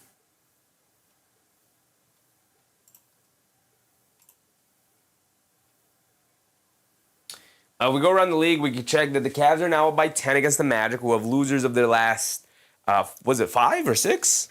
4 or 5? I think 5 games. Yeah, not playing well. Not playing well for the Magic. Now trail by 10 to the Cavs here. Not looking good for them. Real Art Manifest said Ewing, Mello, and Spreewell. These are all great names, guys. These are all great names. Foon Pay said, I admit I have no love for him. For Chris Paul. Onyema, what's up, Onyema? Good morning. Good morning to you, brother. It's late night for me. It is 9:36 p.m. for me. At the conclusion of this game, we're going to set up for tomorrow's game and then go right to bed. Actually, we might read a chapter of Game of Thrones, but then go right to bed. We already had this open. Let's go back. Can we go back? Can we go back again? We can. As far as the box scores to go, leading score for the Pelicans is Zion Williamson with 17, but Sadiq Bey and Murphy adding 14, and Jeremiah Fears not far behind with 16. Not far behind Zion at all for possible leading score. Brunson is indeed back in the game here. Here we go, guys. Here we go. 3-point lead for the Knicks. Hart gets it over to Bridges. Bridges coming to his right off the Robinson screen. Gets it over to Brunson. Brunson on the right wing, attacking. Steps back. Now crossing over to his left. Now pulls it out. Herb Jones defending him. Herb Jones, very good defender. Step back baseline jumper for Brunson. Got it to go for Jalen Brunson. Oh, forgot to give the Pelicans that shot, that two-pointer earlier. So it's 100 to 105 now. Oh, I gave it to the Knicks. That's why. My bad. They get it out. Derek Queen, a right corner three. Comes up well short. Bridges the rebound. They are daring Derek Queen to shoot tonight. He is 2 for 8 from the field. Bridges up top, coming to his right for Robinson screen. Pass fake. Gets it over to Josh Hart. Josh Hart will pull it out, being guarded by Queen. Gets it back to Bridges. Bridges attacking to his right, hands it off to Anunoby. Anunoby pump fakes, hands it off to Hart. Hart coming to his right, got over to Bridges. Bridges, the right corner three over Queen. Comes up short, rebound. Battling for it. Robinson dives for it. It's out of bounds. It's going to stay with the Knicks, baby. It's going to stay from the Knicks. Mitchell Robinson diving for the loose ball there.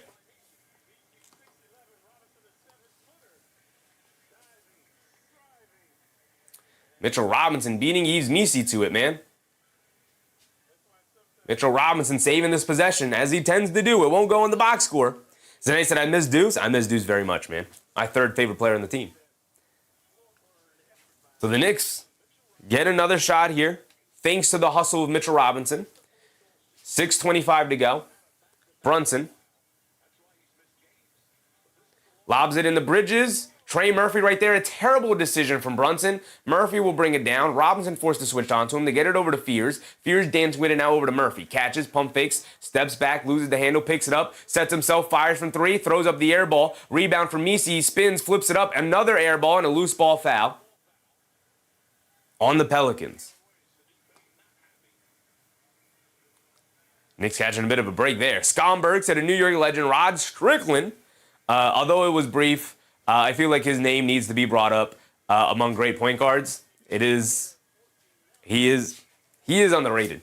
He is very underrated. That is for sure. Isaiah Gardner said Mitch has been dominating this stretch, getting ready for the playoffs. He has. He's getting ready for the playoffs for sure, and he's looking ready.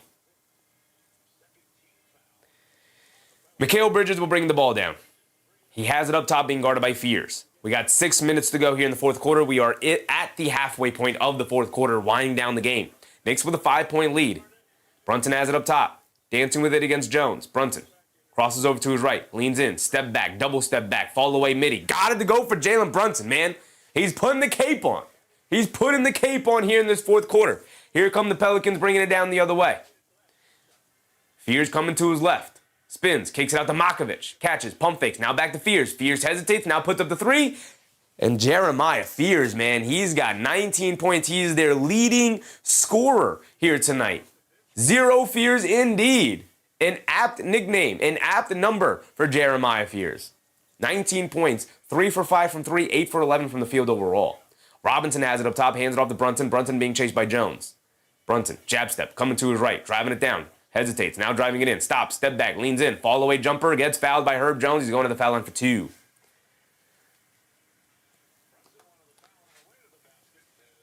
And Brunson arguing that he got fouled dribbling towards the basket. He ultimately got the foul call anyway on the field goal attempt, so he's got 2 free throws regardless.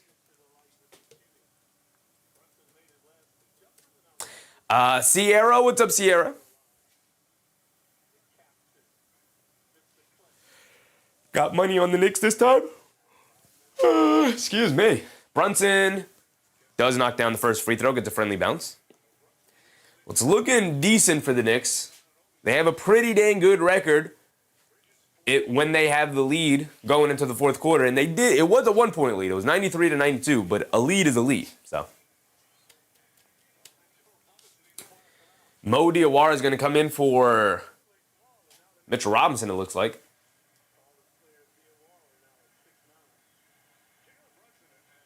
Mitchell Robinson getting a big ovation from the Knicks faithful, as he should. As he should. My guy, Big Mitch. My guy. Never doubted.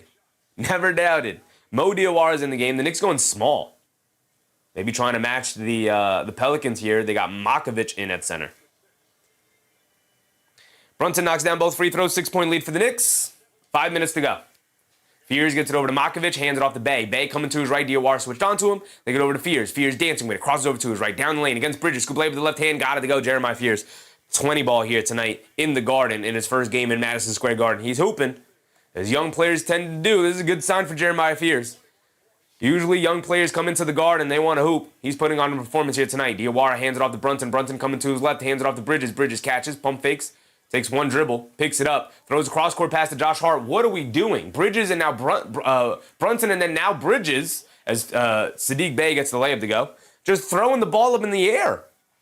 What was that pass from Bridges? Diawara bringing it down.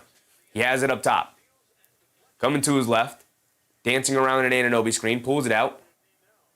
Diawara, a lot of standing around for the Knicks. They get it over to Josh Hart. Josh Hart up top. Gets it over to Brunson. Nope. Jeremiah Fears jumps the passing lane, saves it from going out of bounds. No, he was ruled out of bounds. The ball will stay here for the Knicks. They catch a break. They catch a break. This pressure from the Pelicans starting to wear down the Knicks a little bit here. Excellent defense from the Pelicans here, but really bad decision-making from the Knicks. But ultimately, the Pelicans are putting them in the position to make bad decisions. Excellent denial defense from the Pelicans here right now. And the Knicks are going to use a timeout. 4 minutes to go. Crandon said Fears ain't messing around. No, he is not. No, he's not. His Madison Square Garden debut, as Mike Breen just called it. 21 points, a rebound, 3 assists. He is hooping out there. 9 for 12 from the field. Incredibly impressive performance from the rookie. Just that said Josh is a minus 17. You know I don't like the plus-minus stat, brother. I think Josh has been perfectly fine tonight. I wish he would shoot the open threes. He's had a couple of here tonight. I mean, he's hit 9 in a row. Brother, just take the 3. Just take the threes. Mark said stupid sloppy. Yeah, the Brunson inbound where he just tossed it up to Mikal Bridges, but it was in the middle of the court, which allows anybody to then jump it as he lobbed it over the top to Bridges at the foul line. It allowed anybody to jump that passing, that ball, and they knocked it loose and they got out and ran the other way. And then this one, Mikal Bridges takes one dribble and then picks the ball up again. So he has it in the corner, and they're poking at the ball and they're applying pressure, and he's trying to defend the ball out, and then he just takes one dribble, sets his feet, and then picks up his dribble again. You didn't go anywhere. Why'd you use the dribble? You were still standing there doing the same thing. So now he has it in the corner. He's got nowhere to go. He doesn't want to throw it out to Diawara because he's a rookie, I guess, and he's being obviously ball denied because he's one pass away. So then Bridges throws a terrible cross-court pass to Brunson, who's the smallest guy on the court. Why do that? And again, the ball is lobbed up into the air, which allows the Pelicans to jump the pass and get out and get the layup on the other end. But really dumb, sloppy plays for sure. Hector said Mikal Bridges is traded during the offseason. Mark my words. We'll see. We'll see. Depends how the playoffs go, brother. They get it into Brunson, driving down to his right against Makovich. Floater in the lane. Gets it to go for Jalen Brunson, who's been absolutely incredible here in the fourth quarter, putting on the cape as he tends to do. Brunson now up to 23 points himself. And Clarkson applying pressure in the backcourt to Fears there. They got Clarkson in for Diawara now. Mike Brown wanted another ball handler guard out there. Fears coming to his left, down the lane, in the paint, gets caught in the air, gets knocked to the ground, and ultimately a foul by Josh Hart. Nick Yak said, get Cat back in and use our size advantage. It hasn't been a huge advantage for the Knicks for the most part here tonight.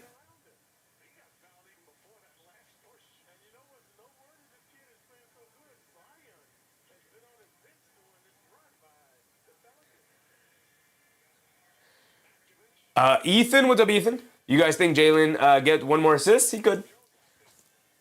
Trey Murphy has it up top, being guarded by Bridges, dancing with it, coming to his left, step back 3 over Bridges, well contested, can't get it to go. Good rebound from Josh Hart, and we're pushing it the other way. They get it over to Brunson bringing it down, putting his head down, attacking to the rim, lefty layup, got it to go from Jalen Brunson, and screaming at the ref he wanted the foul call. Wants the foul call, still screaming at the ref. Jalen Brunson taking over this fourth quarter here. He's got 27 points now, 11 for 18 from the field. What is that, 3 or 4 buckets in a row? Jalen Brunson, he saw Herb Jones in the backcourt. Herb Jones went for the steal. Brunson said, I'm attacking. I'm going all the way to the rim. Takes some contact, gets the layup to go. Herb Jones on his back as well. Brunson very upset at the no call. See the replay on it. Nah, not much of a foul call there from Brunson. He wanted it, though. He's upset. Crandon said McBride comes back. Hart's going to lose some minutes. Mark my words. As he should, brother, as he should. Probably not, though. They love Josh Hart. They love themselves some Josh Hart. The person who's going to lose minutes is going to be Mikal Bridges. I'll tell you that. Charles Austin said Josh Hart really is 50-50 loose ball magnet. Yes, indeed. And that is why he's in the starting lineup. And that's why we love Josh Hart. So the Cadillac trivia question, they're going to give us the answer. It is going to be David Lee. Watch this. I know David Lee. It is indeed David Lee, 2008, 2009, into 2009, 2010. My guy, David Lee. Just that's a JB, 8 points in 4 minutes. The offense right now. He is the offense. Lawrence Capitan. What's up, Lawrence? Who do you think is going to win, Magic or Cavs? Probably the Cavs. The Magic have been sticking it up lately. We can check around the league real quick. It's a 2-point game. Magic battling back. Battling back.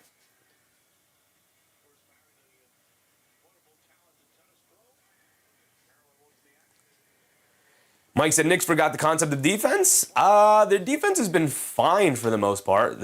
Sometimes you got to give credit to the Pelicans offense, man. You got to give credit to the opponents. You're not going to hold everybody under 100 points. And like we talked about in the pregame, the Pelicans have been playing very well as of late. And the rookie here tonight is going off, man. He's knocking down tough contested shots, as well as getting into the paint for easy baskets. But his speed has been killer. Fears has it up top, crosses over on Anunoby, swings it out to Herb Jones, now over to Bay. Bay a three, can't get it to go. Rebound to Josh Hart. Good boxing out from Mikal Bridges on Fears. Here comes Jalen Brunson. Brunson bringing it down. It's a 6-point lead for the Knicks. Brunson has been in fuego in this quarter. He's coming to his right off a screen. Zion switched onto him. Pull up three for Brunson. Can't get that one to go. Bay the rebound, shovels it out to Queen, but ultimately he gets fouled on the rebound. 2:48 to go. The dog catcher said Josh Hart has a nose for the ball. He does indeed. It is one of the Josh Hart things he does. It's a strength of his for sure. For sure. One of his biggest strengths.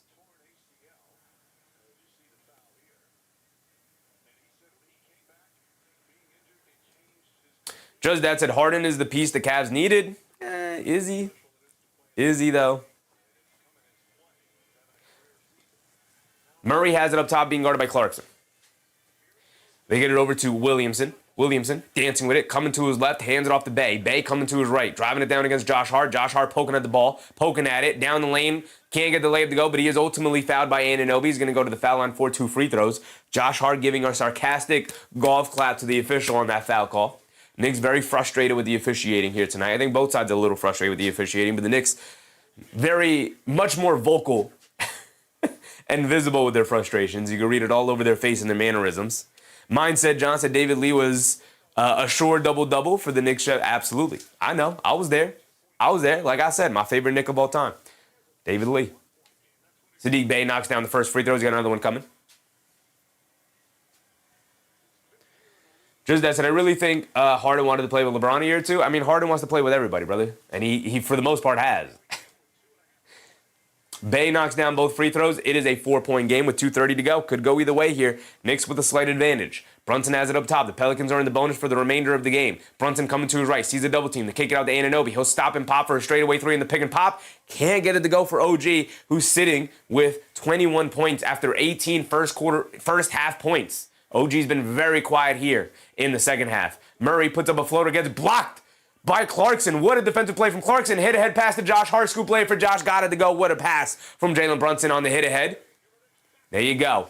Defense from Clarkson. Offense from Brunson and Hart on the break. And Clarkson playing excellently tonight. His defense has been spectacular for the most part. Murray has it up top, being guarded by Anunoby. I can't, as Josh Hart slips and falls, and Zion able to get the lane and get the layup to go. Josh Hart comes up holding his quad area and limping a little bit. The last thing you want to see is Josh Hart, a quad injury or a groin injury or something like that. Hopefully he's all right. Hopefully it was just a little, I don't even know. Charles said, is Clarkson really closing this game? He is indeed. He is indeed. They get over to Brunson. Brunson up top. Brunson, jab step, coming to his right. Brunson being guarded by Murray. Brunson dancing with it, crosses over to his left in the mid-range, pump fake, steps through, floater. Can't get it to go, but is fouled. He's going to go to the foul line for 2. Brunson got him jumping all over the place with the way he's been shooting it tonight. And a technical foul? And a technical foul, I think, on Herb Jones they just called. Yeah, Herb Jones gets a technical foul, and DeAndre Jordan coming over to talk to Herb Jones, and I think wisely, as the wise veteran does, pointing him like, it's a 6-point game. No, it's not. My score is off. My apologies. It's a 4-point game. Herb, what are you doing? Picking up a technical. You giving Jalen Brunson a free point here. Kevin Patrick Hogan says 115-111. Brunson at the foul line for 3 free throws. He knocks down the first one, which was the technical. Now he's got 2 more free throws on the foul shot on the jump shot attempt. Mark Porter said JB is feeling it, but it's defense that's going to win this game. For sure. For sure. Although when you have a lead like this, as long as you can continue to put points on the board and keep the Pelicans away, trading baskets is not what the Pelicans need. The Pelicans need defense. The Knicks need to continue to put points on the board and play defense, but as long as they can keep them an arm's distance away by putting points on the board, they should be all right. Brunson knocks down the second free throw. He's got 1 more coming.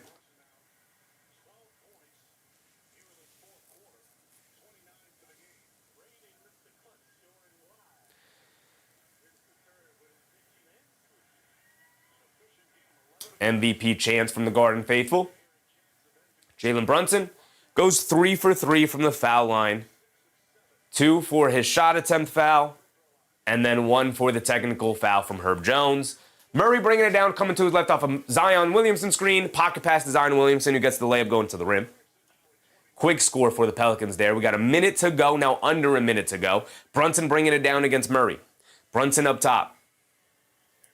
Brunson coming to his left off the Anunoby screen, driving it down in the lane, step back, pulls it out as Williamson switched on to him. Brunson's going to look to dance. Crossing over to his left, trying to go quickly before the double comes. He gets caught in the air and then throws it off of, or tries to throw it over to Josh Hart, goes off of Josh Hart's hands. A bad pass from Brunson. Josh Hart, maybe not the greatest cut in the world there, right next to Brunson. Murray has it up top, being guarded by Clarkson. Clarkson trying to apply some pressure. Murray to the foul line, crosses over, gets it over to Williamson, being guarded by Clarkson now. Spins to his left. Anunoby picks him up on a switch. Anunoby knocks the ball loose. He picks it up, draws the foul. He's going to go to the foul line for 2 free throws. He's been excellent from the foul line here tonight. Tay, what's up, Tay? 3 for 3. As long as we knock down our free throws, right? We talk about it all the time.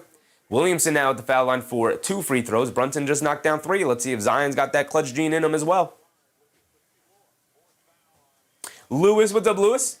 What do you think about Brunson MVP? He will not be MVP. Not with the way SGA is playing, as Williamson knocks down the first free throw. Not the way SGA is playing, not the way Wemby is playing. Who else is up there? Cade's not going to be eligible anymore, but Brunson, maybe he's not even close to the top 5 this season. This is far from his best Knicks season, so yeah. Haitian Mike, Luka's up there too over Brunson for sure. For sure. Brunson's not even, he might not even be top 10. Towns is in for the final 30 seconds here. Josh Hart with the rebound after Zion missed the second free throw, and they fouled Josh Hart intentionally. They'll put him at the foul line for 2.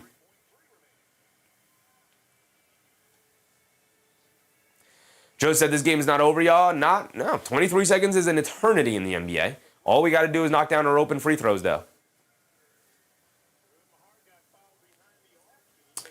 Joel Palin, what's up, Joel? Namar, what's up, Namar? Defense player for OG Anunoby. Josh Hart knocks down the first free throw. Yeah, I could see that. Clarkson might win it. Clarkson, I think, has been excellent defensively tonight, man. I think he was awesome. Interesting that Jeremiah Fears is not in the game here. I think part of the reason why they took him out of the game was so that he didn't get picked on by Brunson offensively. They needed stops defensively, which is why he's no longer in the game. Josh Hart misses the second free throw, so he splits them just like Zion. It's a 5-point game, 20 seconds to go. Murphy driving it down in the lane. Layup against Josh Hart, got it to go. They'll give up the 2 to Murphy. They don't want to give him the 3. Josh Hart doesn't have an inbounder available, so the Knicks forced to use a timeout there. It's a 3-point game, 1-possession game with 15.6 seconds to go. So you really got to get the ball inbound as my timer is going to tick off. We got 15 seconds to go, though. Kevin Patrick Hogan said, DPOG is Jordan Clarkson. I think I got to lean Jordan Clarkson today. Jordan Clarkson won it 2 games ago against the Nets. Towns won it last game against the Wizards. I think I'm going to give it to Jordan Clarkson here tonight again. I think Clarkson's been spectacular defensively tonight. Either him or Anunoby, sure, but it might be Jordan Clarkson with the way he's playing, man. I thought Jordan Clarkson had a spectacular game. 10, 3, and 5 ultimately is going to be his final box score, but, I think he was really good defensively here tonight, man. Mervin, what's up, Mervin? The Cavs won. The Cavs are in a close game against the Magic here tonight.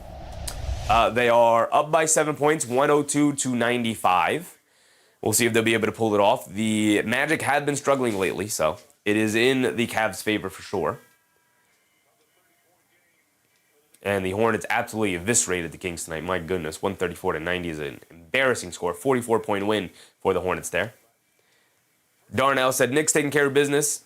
Put in Kolek. Not in a 3-point game, big dog.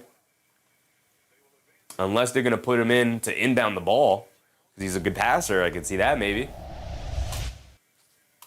Here we go.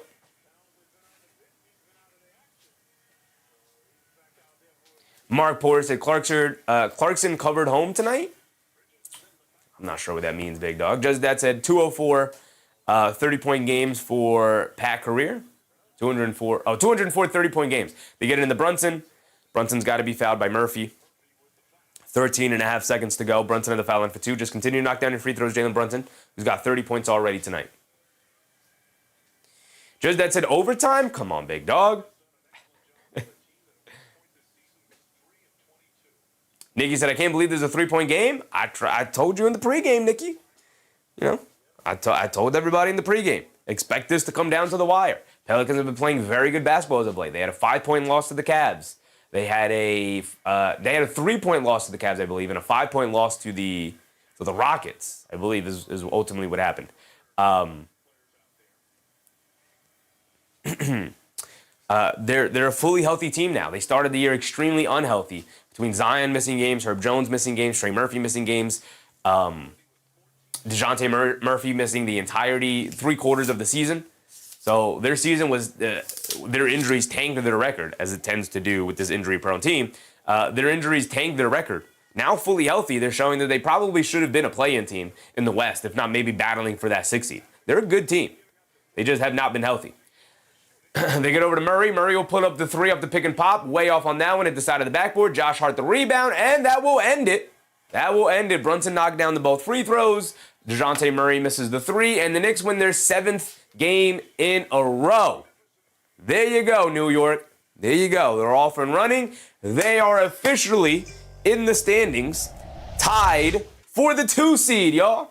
We are back. We are back. We are back like we never left. Something we didn't do all night. We didn't check the standings. We did not check the standings. The Knicks will be 48-25 after this victory.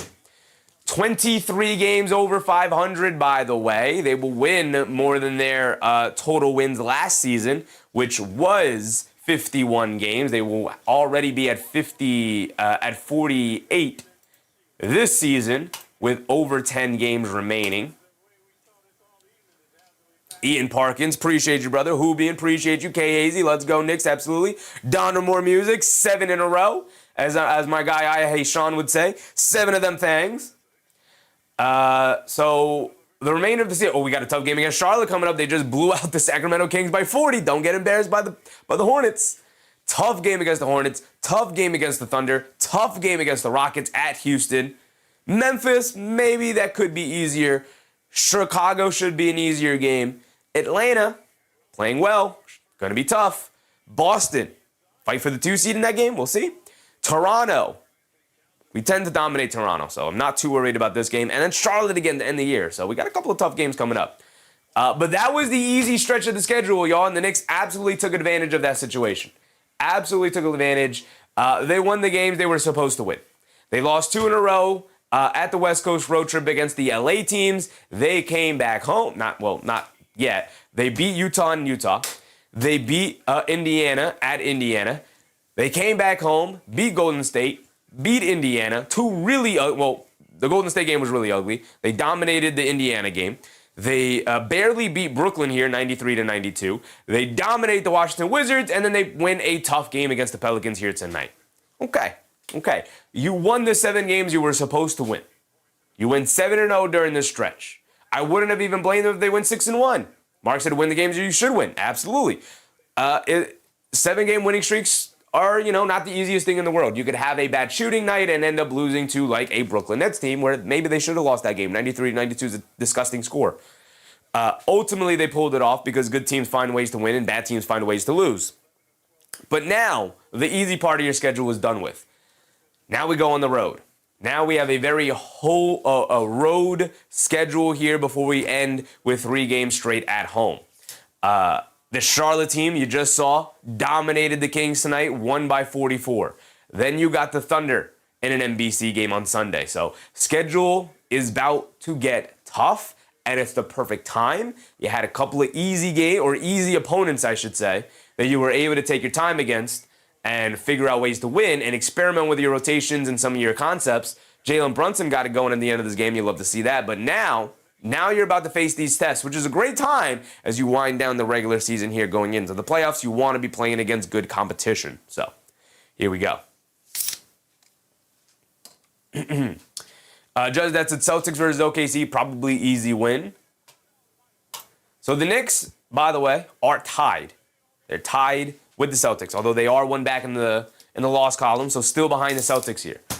I always point this out. The thing you got to look for when trying to climb in the standings is this loss column. The Knicks are one back in the loss column. But the Boston Celtics are playing the Oklahoma City Thunder tomorrow, and the Thunder are on an 11-game winning streak. So we will be hoping for the Thunder to go on a 12-game winning streak. It's going to be a really weird, difficult game to call because I'm going to be rooting against both teams simultaneously, but obviously it would benefit the Knicks for the Celtics to lose, as the Knicks will also be playing the Oklahoma City Thunder very, very soon. So just as that said, poll for tomorrow's stream was what I was typing. We don't need a poll for tomorrow's stream. We know what we're watching. The Boston Celtics will be hosting the Oklahoma City Thunder, so we're good. Good. Keenar said, dang, I need a few losses for us to get under 53.5. Yeah, you do.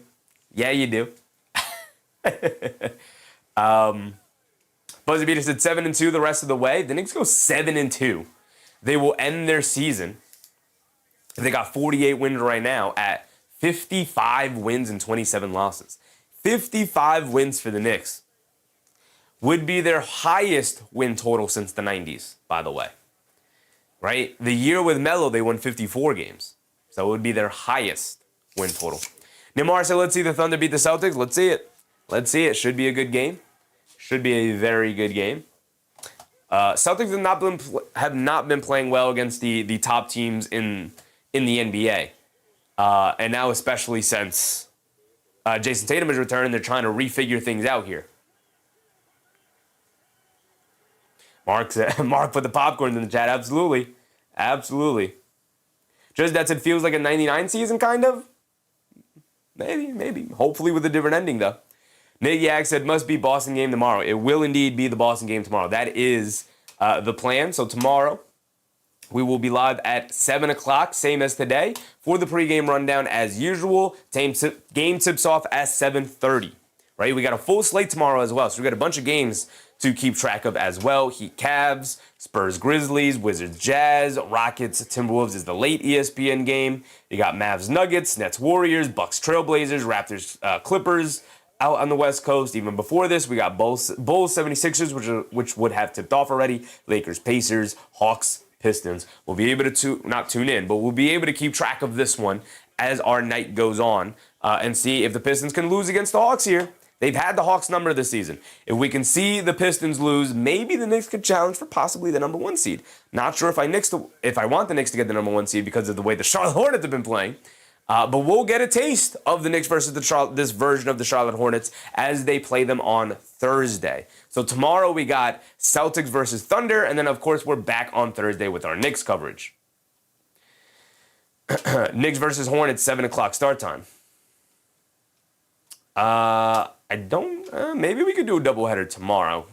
So many games on. We have a good late night game. So we start at 7:30, 2.5 hour game. 10 o'clock or later would be a game we could do. So we got Mavs Nuggets, no thanks. Nets Warriors, no thanks. Bucks Trailblazers, no thanks. Raptors Clippers, maybe.